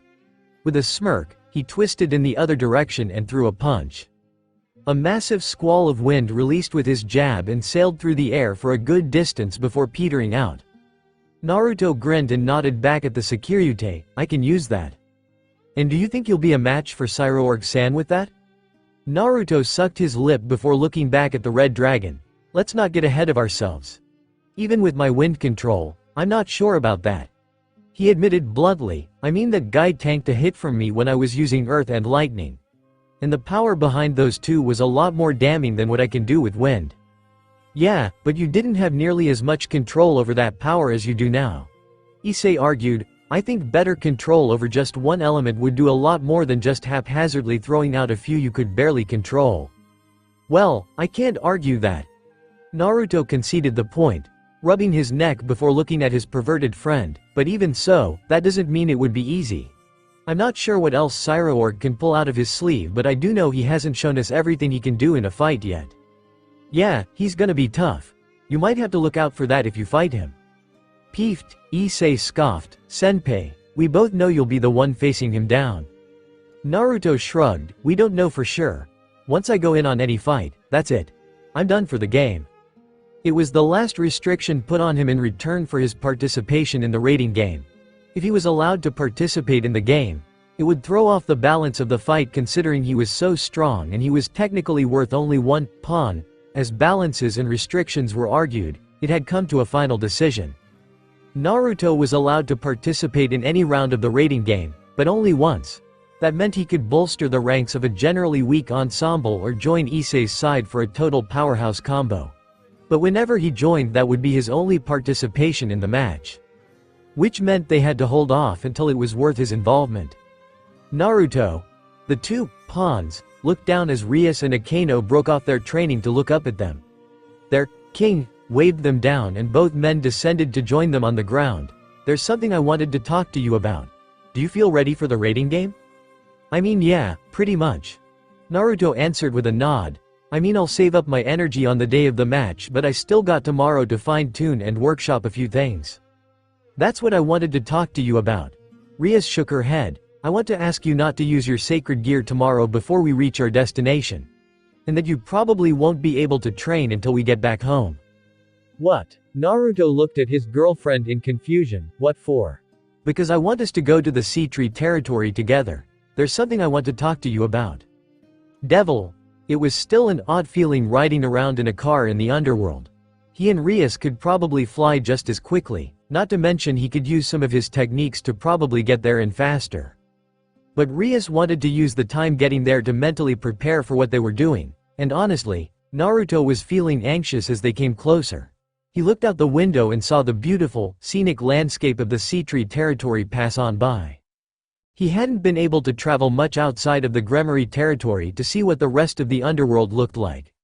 If every territory was as big as the Gremories, which equaled one of Japan's largest islands, then there was still a lot to see. Just looking outside, he saw vast mountains surrounded by colorful trees he'd never seen before. Are you nervous? Rias whispered to him as they rounded the corner. If you don't feel comfortable doing this, then we can call it off. No, I'm fine. He reassured her, not exactly doing his best to hide the anxiety as his hands rubbed along his knees to try and focus his mind. It's just, this will be a first. The first time I'm using it on someone outside of an accident or training with Azazel. And, the first time I'm using it for something as big as this. I'm sorry I dropped this on you yesterday. Rias apologized, lowering her gaze. When Cyroorg's butler reached out through Okawa-sama, I thought there was something we could do. I know this is a lot of pressure to put on you. A little. He admitted honestly before showing a faint smile, but I never even thought of using this power like this before. It seems like such a better use of time. But it still might not work. Rias warned him, squeezing his shoulder to ease some of his tension, so if it doesn't, please don't blame yourself. This is a long shot we're taking. I know, he patted her hand and nodded, but I can try. The car took a turn and started to slow down before coming to a stop. Some people approached the car and opened their doors for them. Naruto stepped out and looked over the roof at the large hospital they had arrived at. Naruto stepped around the car and joined Rias' side as they looked up at the hospital ward. Rias-sama. They looked over as a finely dressed older man walked up and politely bowed his head. It's good to see you again. I'm glad that you could make my request. Of course. It would be our pleasure to see if this idea was possible. She bowed respectfully in return before turning to Naruto. Naruto, this is Cyroorg's butler. He's been watching over Cyroorg for years since his mother fell ill. Nice to meet you. So you're the boy with the remarkable ability Venalana-sama spoke of? He walked closer and took Naruto's hand before gently squeezing it. Thank you for coming here. If what you can do is real, then but I can't be sure that it will work. Naruto stressed the point of warning the butler, doing his best not to raise anyone's hopes in case it didn't work out, so please don't expect a miracle. My dear boy, it means the world that you even came here to at least try it out. Thank you. He bowed his head before turning back around and motioning for them to follow. Naruto and Rias trailed behind as they walked past the large hospital and started making their way out towards a wide expanse of small, cozy cottages spread out over the acres. It was special housing for certain cases so the people inside them could be comfy and at peace for however their conditions turn out. They arrived at a small home before the butler started to make his way up the stairs and opened the doors. Rias stepped through first and Naruto followed in after her. And when he did, he saw there were already people in there waiting for them. A group of doctors and nurses stood by the side, and on the couch sat Venalana and Sona waiting patiently for their arrival. They stood up as the young couple finally arrived. Okawa-sama, I didn't know you would be waiting for us here? I was the one who originally floated around the idea and reached out to you. The beautiful brunette noble answered. It's only right that I should be here to see if anything happens. Rias looked to her oldest friend, and Sona, what are you doing here? This is our facility. I think whatever experimental procedures are being done here are ones I should be present for. Fair enough. And where's Cyroorg? He said he is coming along but was held up for a bit. He should be here soon. The butler answered before pointing towards a back room. Naruto took a deep, calming breath before following him to the back of the cottage. When he did, the butler opened one last door and held it out for him to walk through. And he saw a young but tired woman lying in a bed. She had medical equipment hooked up to her with IVs in her arms and a heart monitor keeping track of her heartbeat. Naruto gulped and stepped in closer before he realized it was just as the others had said. She was asleep, and wasn't waking up in with others in the room. Miss Labiel Obasama. Rias whispered as she walked up to his side. Cyroorg's mother fell ill when he was young. She's been asleep like this for years now. And this is a sickness. It is. The sleeping disease. A rare disorder where devils suddenly find themselves weak and lethargic. Sona picked up as she walked in with them. Their symptoms steadily get worse and worse until they enter a deep sleep that they never awaken from. If it wasn't for those machines and her caretakers, she'd have ended up dead a long time ago. She has been staying here in the Sea-Tree Foundation for years now. Venalana whispered sadly, because any support she would have received from the Biel family would be lacking if she received any at all. Naruto looked around at the people close to the ailing devil woman and saw their downcast expressions. Everyone was heartbroken to see a person they knew and cared about in a position like this. He didn't have anyone fall sick from disease or illness back in Konoha, so he had never gone through this before. But they were here because they believed there was a chance that he might be able to help her. It lit a fire in his chest that wanted to help them. We've been informed of what this ability of yours can do. One of the doctors said as he walked up to her bedside. You won't be able to cure her, but if you can revert her to a point before her illness took over, there might be a chance that she wakes up. Her body won't be affected by the sickness, but what about her mind? Naruto asked. When I revert people, their physical forms change but their minds and memories remain from their current selves. Will she be able to wake up even if the symptoms keeping her asleep are gone? We believe so, but we won't be certain until we test it out. If this endeavor doesn't succeed, you can still cancel it out, correct? Yeah. Naruto nodded, pulling up his sleeve as he summoned his sacred gear. He looked down at the sick woman sleeping away under the sheets before pointing out, you might need to pull out the medical stuff attached to her. I'm not sure what's going to happen if we revert her body and she has needles inside her that weren't there before. The nurses nodded and started to remove the equipment attached to her. If he did this and it didn't work, he could cancel it out and they could return the IVs and stuff where they belong. He looked back at the others. How long has she been like this? More than a decade now. And she's older than she looks, right? He asked. So if I went back about a ninth of her overall lifetime, she'd be back to normal?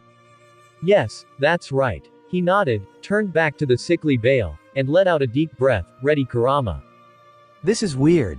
Never had to use our powers to help people with a disease before. I know.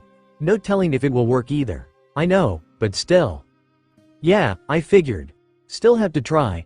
Naruto gripped his fist and held his arm out between him and Miss Labiel. He nodded, do it. Revert. Devil. Cyraorg rushed through the path to the Sea-Tree Medical Facility as fast as he could.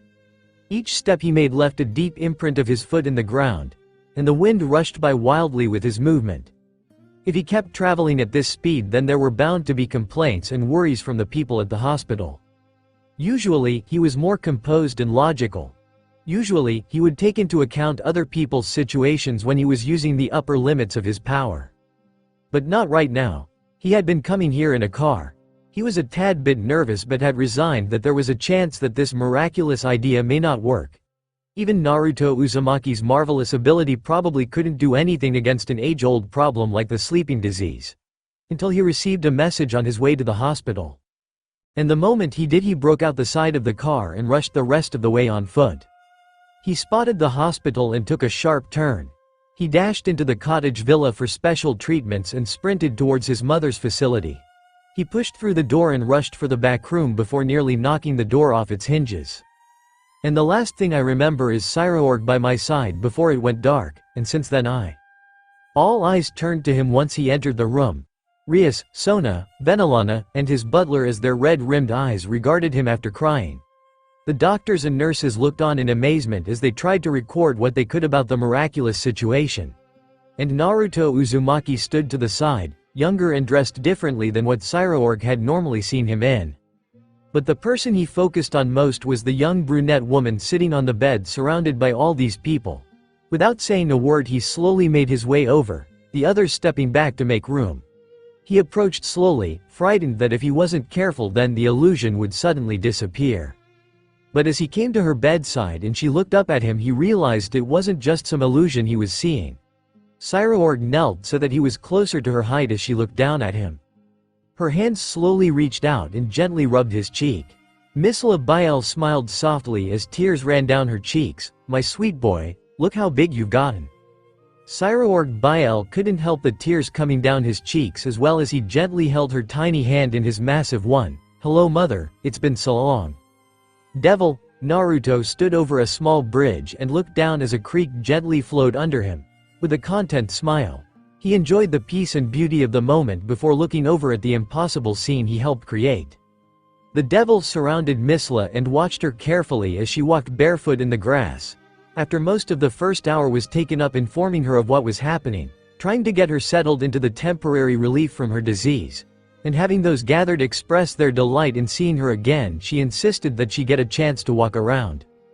Naruto could only watch with a smile as he saw bright, warm expressions on Cyraorg, Venelana, and Ria's faces as they interacted with their long-lost relative.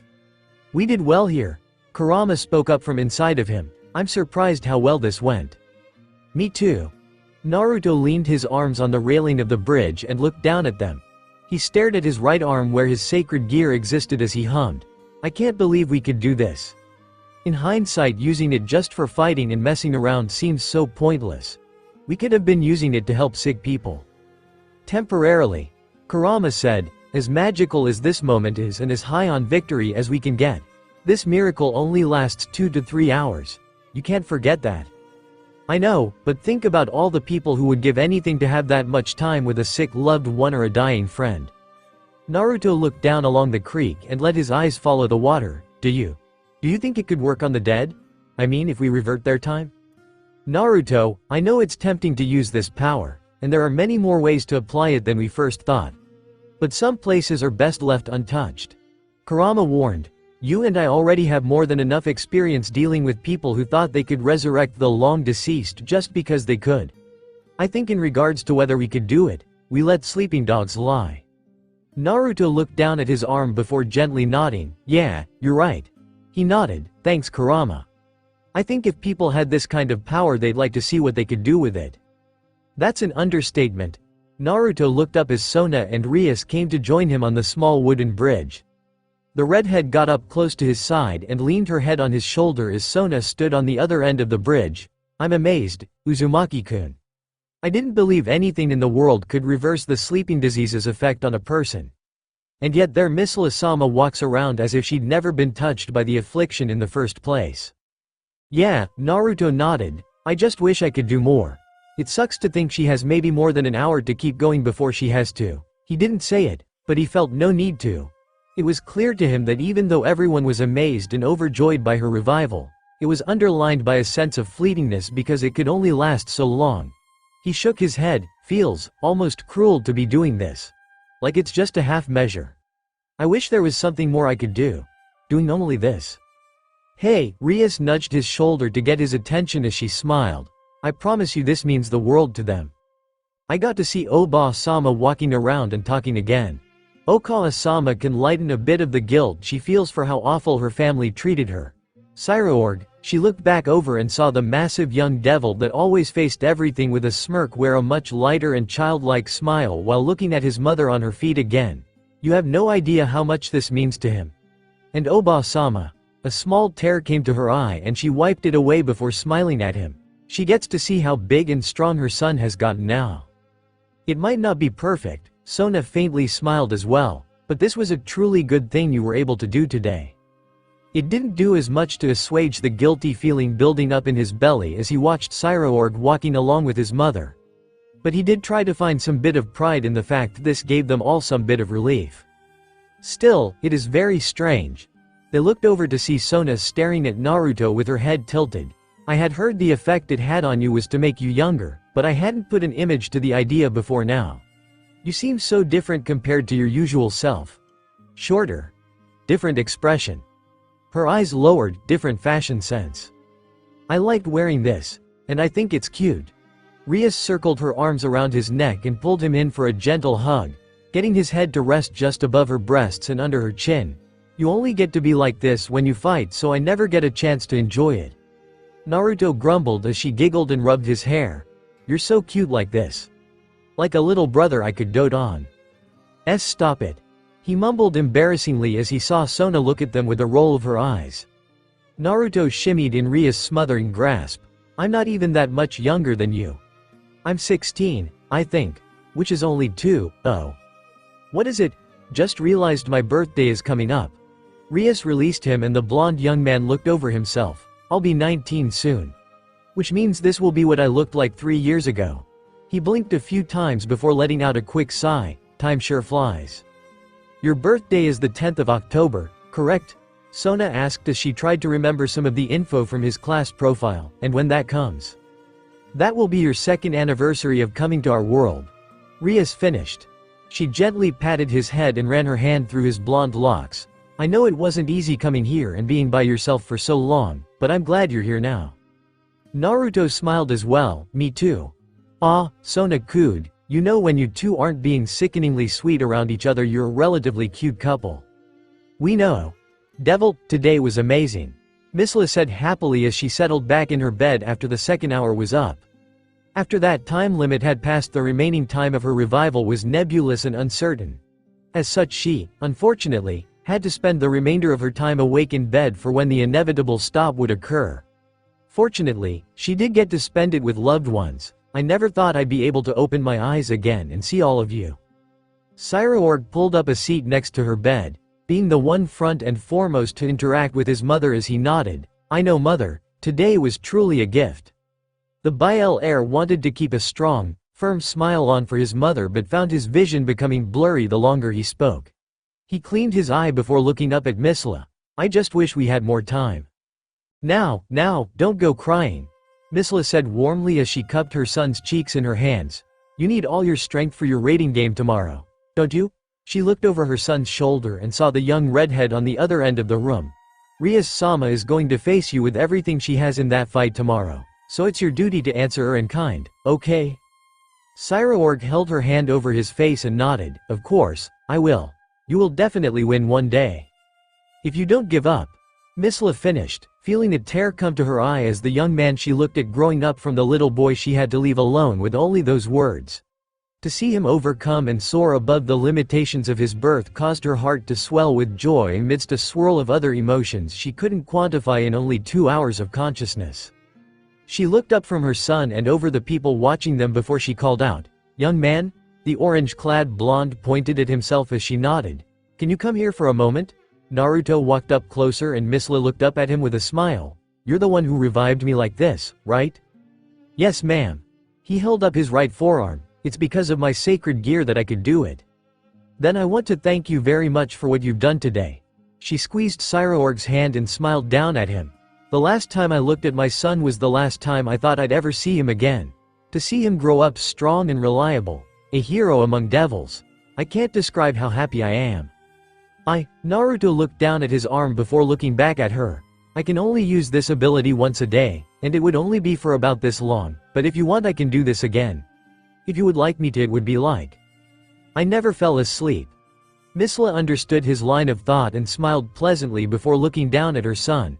"I think it would be best to let Cyroorg make that decision in my place. But personally, I don't think it would be a good idea." The others looked at her in surprise as Cyroorg looked at his mother with sadness but a reluctant acceptance of what she had in mind. "Ideally I could wake up every day, walk around for a few hours, and it would be like I never fell asleep in the first place. But in the end, I would fall back asleep and the cycle would start over again. It would be like turning your back on reality and not facing the truth." Naruto's eyes widened before he lowered his head, "Like an illusion, like a dream. A perfect idea of what you want, but not the reality. Like Project Tasuki no Mi." Misla sadly smiled and lifted her son's chin to look at her. "Cyroorg, when this revival stops, I'll be asleep again. The choice will be yours after that. But I beg of you that you understand that it won't change the truth of my condition. Maybe someday I'll be lucky enough to wake up again, but there's also a chance I'll just continue to sleep. And also," her voice hitched as her eyes watered, "you may have to accept that you will need to say goodbye to me forever. And even if that time comes, I never want you to forget how much I love you. And how proud of you I am, now and always. I always knew you were amazing. That you were someone people could aspire and follow, and I know you still have so much more you can do." The room stayed silent as the mother and son looked at each other. Cyroorg closed his eyes before looking at Naruto. "Naruto Uzumaki, do you know how much longer this technique will last?" "Kurama, I'm not certain, but I do feel the sensation of the limit nearing. I think maybe a few minutes, if not only one." He said, "It'll be soon. Maybe a few minutes. Then I would like to request the room for just my mother and me, please." No one made an argument. They quickly walked out of the room to give Cyroorg the last chance to be with Misla before she had to sleep again. They closed the door behind them and gave the two some privacy. The devils waited out in the hall for a few minutes, waiting for any response for them to make a move again, before 3, 2, 1. Naruto's body glowed, and even though they didn't see it, another glow shined through the bottom of the door. Once it was gone, Naruto had returned to his normal older self. And with a sad nod of his head, the doctors and nurses took this as their sign to walk back into the room. To hook Misla Biel back up to the machines keeping her alive. Not one person made any remark about Cyroorg or the tears he let fall silently down his cheeks. Devil, Venelana returned to the Gremory territory with a somber expression. Sona bid her farewell and made her way back home. The doctors and nurses continued to diligently watch over Misla and her condition. And Cyroorg sat with his butler for a time, a comfortable silence between the two as they came to terms with what had happened today. Naruto and Rias had stayed behind, staring out into the stream until Cyroorg emerged to see them off. The large Biel devil had some of his usual lightheartedness back as he approached them. "Ah, I'm glad you two are still here. I didn't want you to leave before I got the chance to thank you." Cyroorg, Rias spoke up as she looked at her cousin. "Are you alright? I know that must have been difficult." "More than I anticipated," Cyroorg admitted with a small smile, "but I don't regret getting the chance to see her up and about, awake and well again. Truly, thank you both for doing this." Rias shook her head. "It was Naruto who did it. I only told him about Oba-sama and brought him here. And still, thank you." Cyroorg nodded his head gratefully before looking at the shorter blonde. "Using that ability won't cost you during tomorrow's match, will it? Because I'm going to feel conflicted if I have to face you and you used your trump card to help my family." "No worries."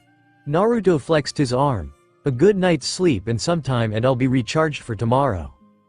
"Good. Then I look forward to what we'll see in the match. Rias stepped forward. So, have you thought about what Oba-sama said? What you'll do about reviving her periodically? Cyroorg's expression lowered before he shook his head. I can't. Mother was right about me refusing to face reality if I continued to do so. It's a remarkable opportunity, but such time and effort would probably be better spent trying to find some cure to wake her up. Naruto had to respect Misla's perspective and Cyroorg's conviction.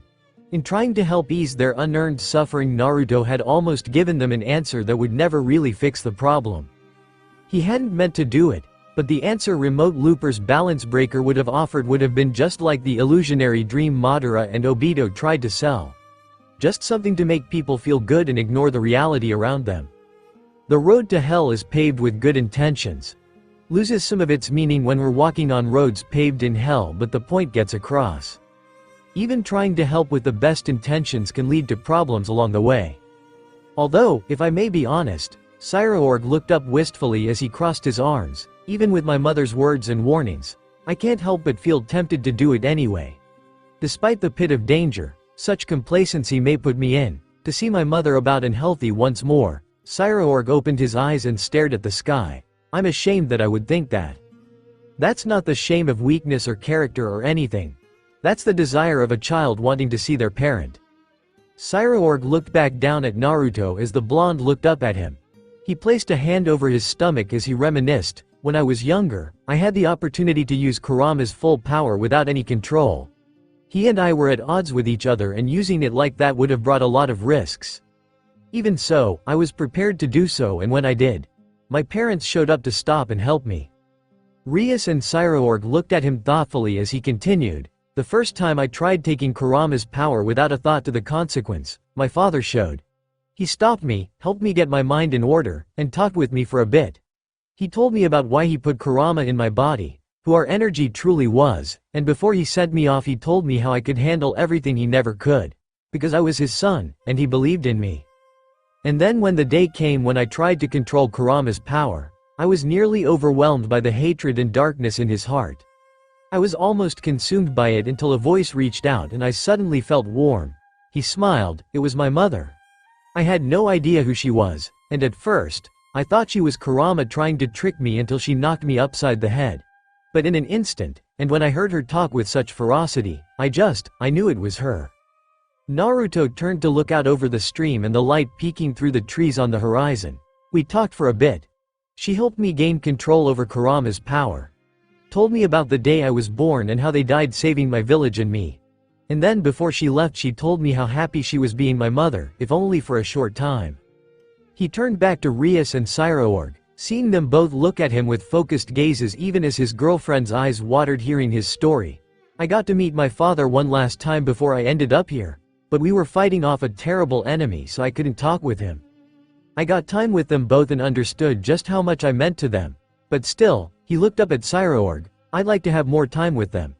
And you can follow your mother's advice if you want, but don't consider it a weakness to think otherwise. He smiled and shrugged his shoulders. It's just what any child wanting to see their parent again would feel. Cyroorg considered Naruto's words for a moment before showing a melancholy but content smile.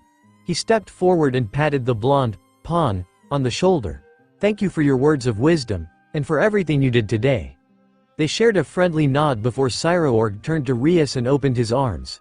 She walked in and quickly hugged her cousin before they separated as well. I look forward to seeing you two tomorrow.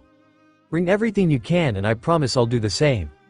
Cyroorg walked back towards the cottage as Naruto and Rias started making their way out. As they walked along, Rias tightly gripped Naruto's hand in hers and squeezed it. He smiled warmly at her affection as they made their way home. Devil, they took a tram cart up through the sky as the tension of the day started to seep in. The young members of Rias' peerage and their friends and advisors joining them on the ride sat in relative silence as the gravity of the event to come weighed on them. Until they spotted the island in the sky. The newest members of the peerage and those unfamiliar with the underworld leaned against the window and looked at its majesty. Wow! A massive patch of land hovering in the sky among the clouds. It had a large cityscape on one side with the other end covered by nature and natural beauty. The rivers cascaded off the side in magnificent waterfalls that poured down to the world below. And on this floating island was the dome that would house their battle against Cyroorg. Whoa! Xenovia exclaimed, marveling at all the people from different factions and mythologies that had come to observe their fight. There are so many big names here. This is a big event. Azazel chuckled as he walked out along with the other youngsters. You kids in Cyroorg are big-time celebrities now. So people from all over have come to see an exhibition of your strengths. The teens marveled at the crowd they helped gather by participating. But Akeno looked over and noticed Azazel looking around intently. And what's so interesting? Just looking for kitten. They looked over to see the group of Chibi Biju running over to greet them. Kaneko was instantly on her knees and scooped Matabi into her arms. What are you doing here, Matabi? We were invited to come and see the show, Kakuo stated as he walked up to Xenovia's feet. The blue-haired knight got down on one knee to greet him with a gentle rub on his head. It's a welcome change of pace, although I do miss exploring the new lands of this world. I was getting antsy. Saiken said from between Asia's arms as the nun warmly hugged the six-tailed slug. It's nice being outside of the testing facility. Hey, Naruto nudged Azazel's elbow. Are you sure they're going to be okay? Should we be worried about anyone looking to try and snatch them away? Azazel smirked. Don't worry, they'll be in the skybox with some helpful neighbors. Hey, you three. They looked as Barakiel jogged with a grumpy Shukaku in one arm and a dazed Isobu in another. I told you not to. Oh, you found friends. That's a relief. Oto-sama. Akeno was startled to see her father again. What are you doing here? Well, I didn't want to miss such an important match. And the Biju needed a trusted travel guide between the laboratory and the stadium. Isobu-san. Rosswise called out her Biju's name in joy after finally being able to interact with him. She scooped the turtle out of the fallen angel's grasp and held him up before her. I'm so glad you've finally come out of the sea to interact with people. Yeah, I got dragged out here. Well, still I'm so happy that we can finally interact properly like the other set of partners get to. The Valkyrie cheered happily as she held the tired turtle out to look at him. I hope you and I get along very well in the future. Sure, Rosswise. Right? Please remember my name. The Rook cried out emotionally. How do you think it makes me feel that I'm the second Neo Jinchuriki and yet I have the worst relationship with my partner? Second worst, Yuto grumbled as he frowned towards Shukaku and the Tanuki just stuck his tongue out. Tears ran down her face before her eyes snapped open. Wait a second. She looked at the turtle. Isobu-san, you're here. She looked at the fallen angels, and Barakiel-san, you came too. And if there are so many important figures to see the game today. She tossed Isobu aside into Azazel's arms and stomped ahead with a fiery determination. Her head snapped left and right before she reeled her head back and took a deep breath.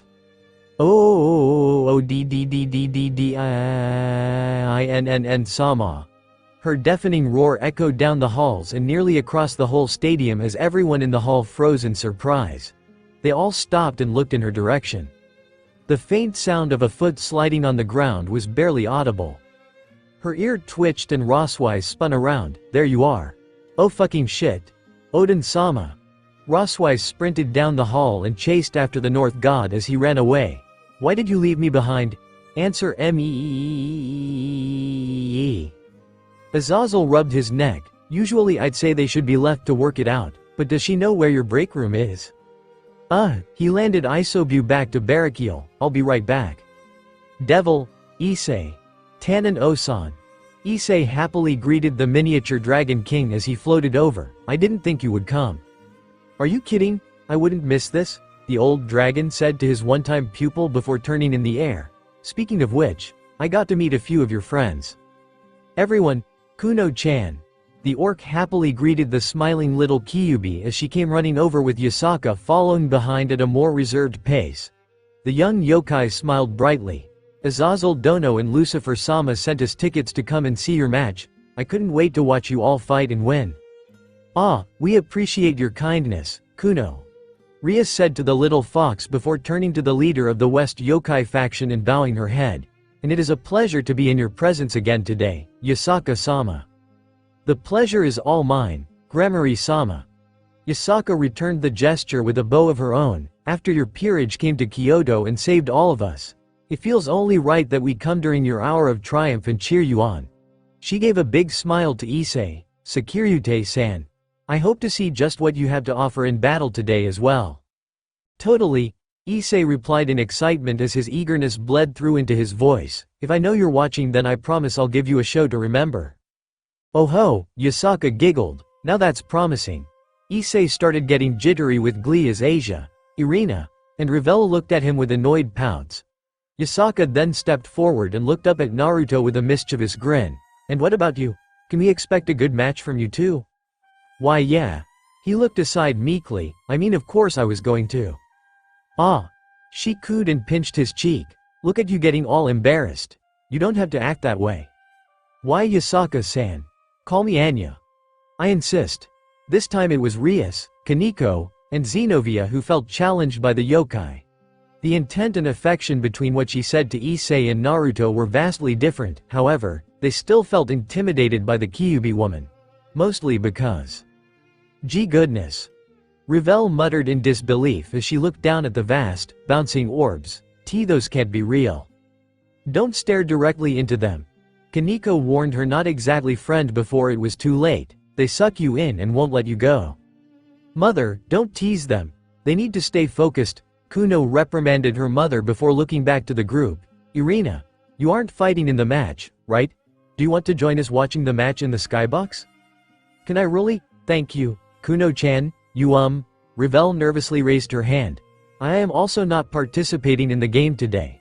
I know we haven't met, but any friend of our heroes is a friend of ours. Kaneko looked ready to add something insulting to that statement, but Naruto lowered her hand and shook his head.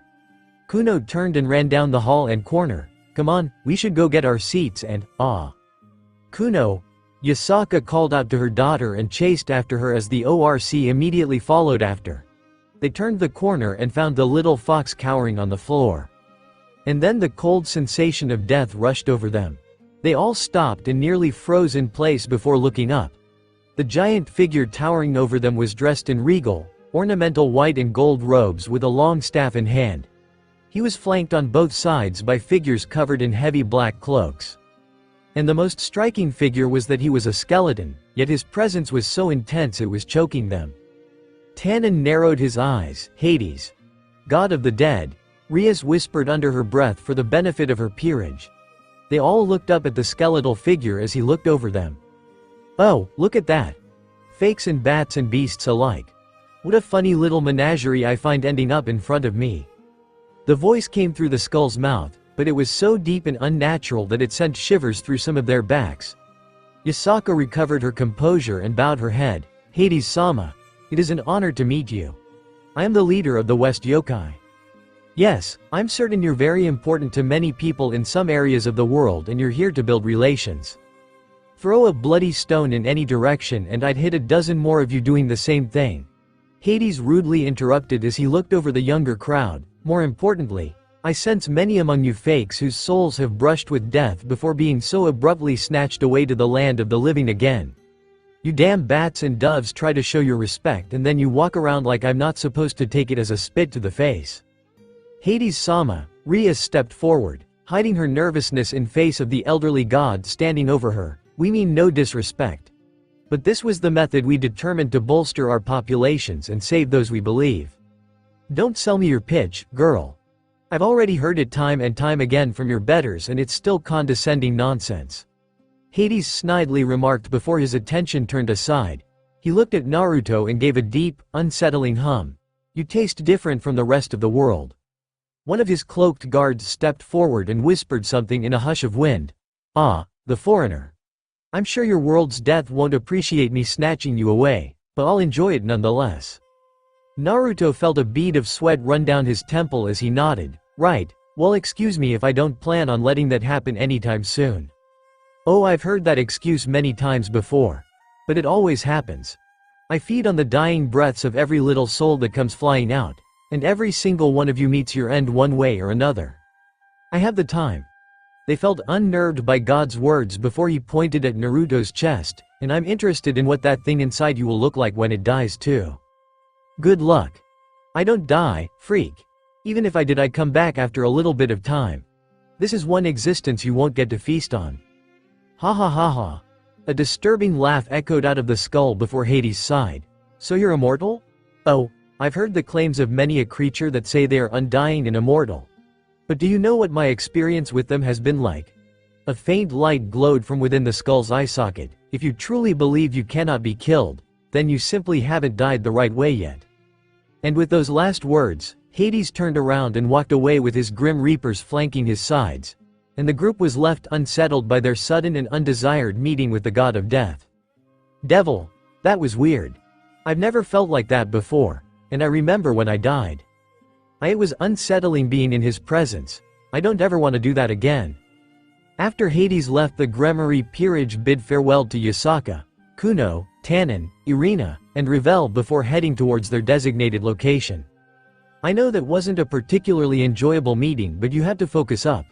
Rias warned her servants, the big match is still coming up. Hey, Naruto tapped Akino's shoulder and whispered to her, do you think that big bag of bones was right? That I taste differently compared to everyone else in this world? Why are you asking me? Akino said before slyly smirking. I think you should be asking Rias about what you taste like. His eye twitched in response before she shrugged. Look, I'm not sure. You come from a completely different world, so there must be markers some people can use to tell the difference. You have the body of a human and you're identical anatomically to the rest of them, but maybe there's a metaphysical or spiritual distinction they can detect. Naruto looked over himself before gulping. You don't think he'll come after me, do you? Look, Hades-sama is a creepy and unsettling being, but as far as I know he doesn't bother getting involved in the matters of the factions or others. He reaps souls and that's the most of what he does. Akino said to ease his mind. Only to then whisper out, although try not to cross his path again.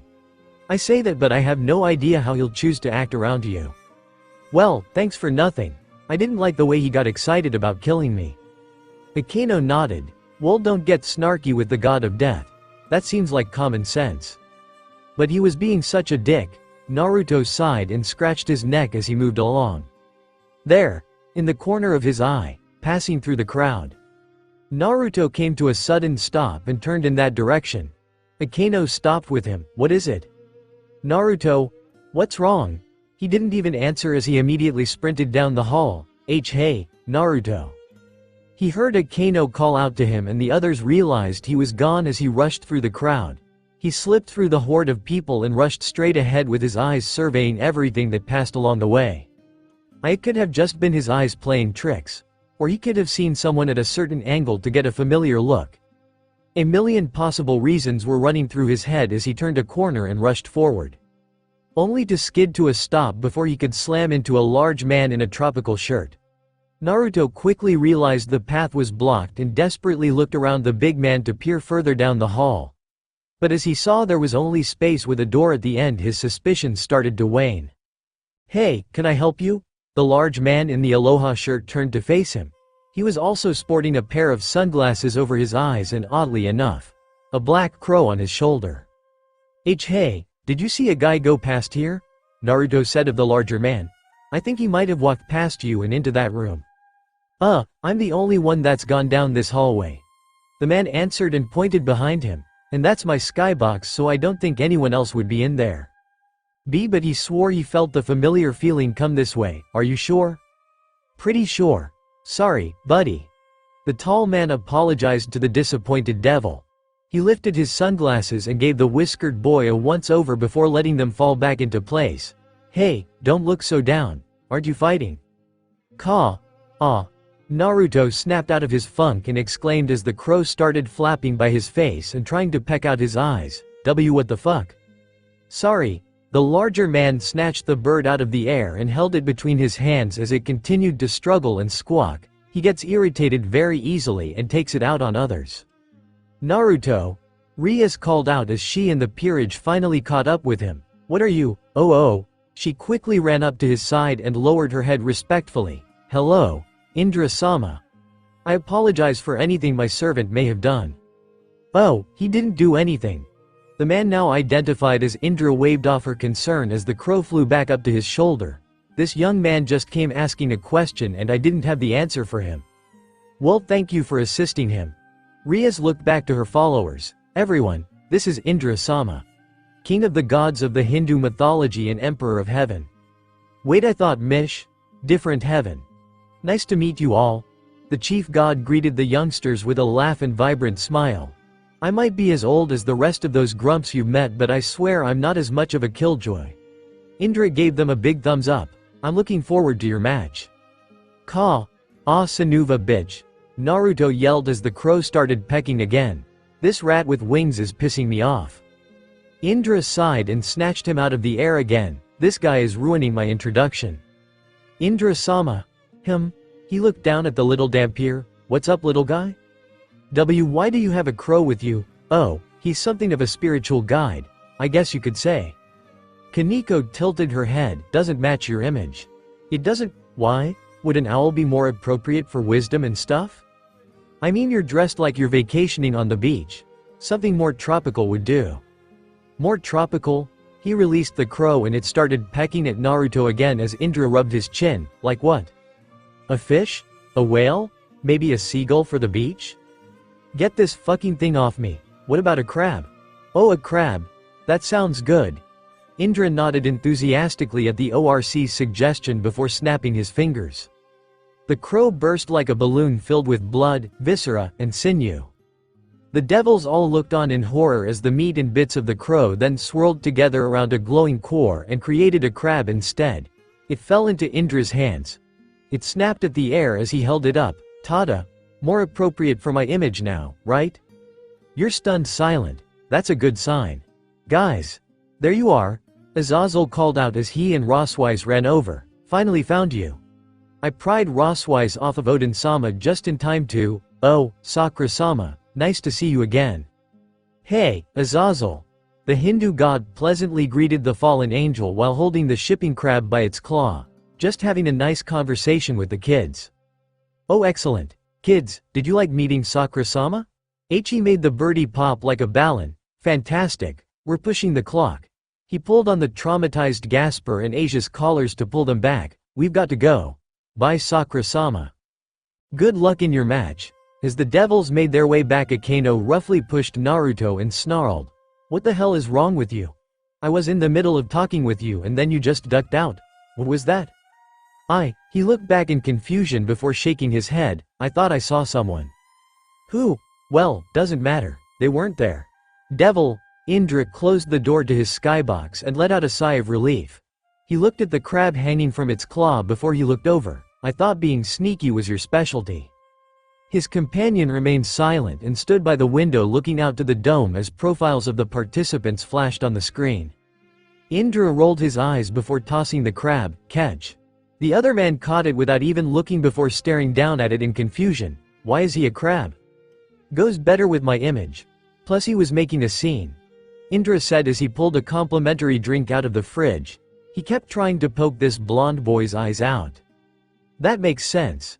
He balanced the crab on the back of its shell with one finger. He's still angry because that guy halted his life's work and beat him before he could win. I thought you beat him. We beat him together. I knew it. He popped the drink open with a smirk. One look at that kid and I could tell he comes from the same place and has the same legacy touch to his soul as you do. So that was Asura? That's not his name. Well, he looked a little preoccupied after sneaking a peek at you. Do you think he'll be distracted during his match? Coincidentally, a big hologram of the blonde man appeared on the screen just over the center of the dome. No, he's too much of an idiot to let stuff like that get in the way.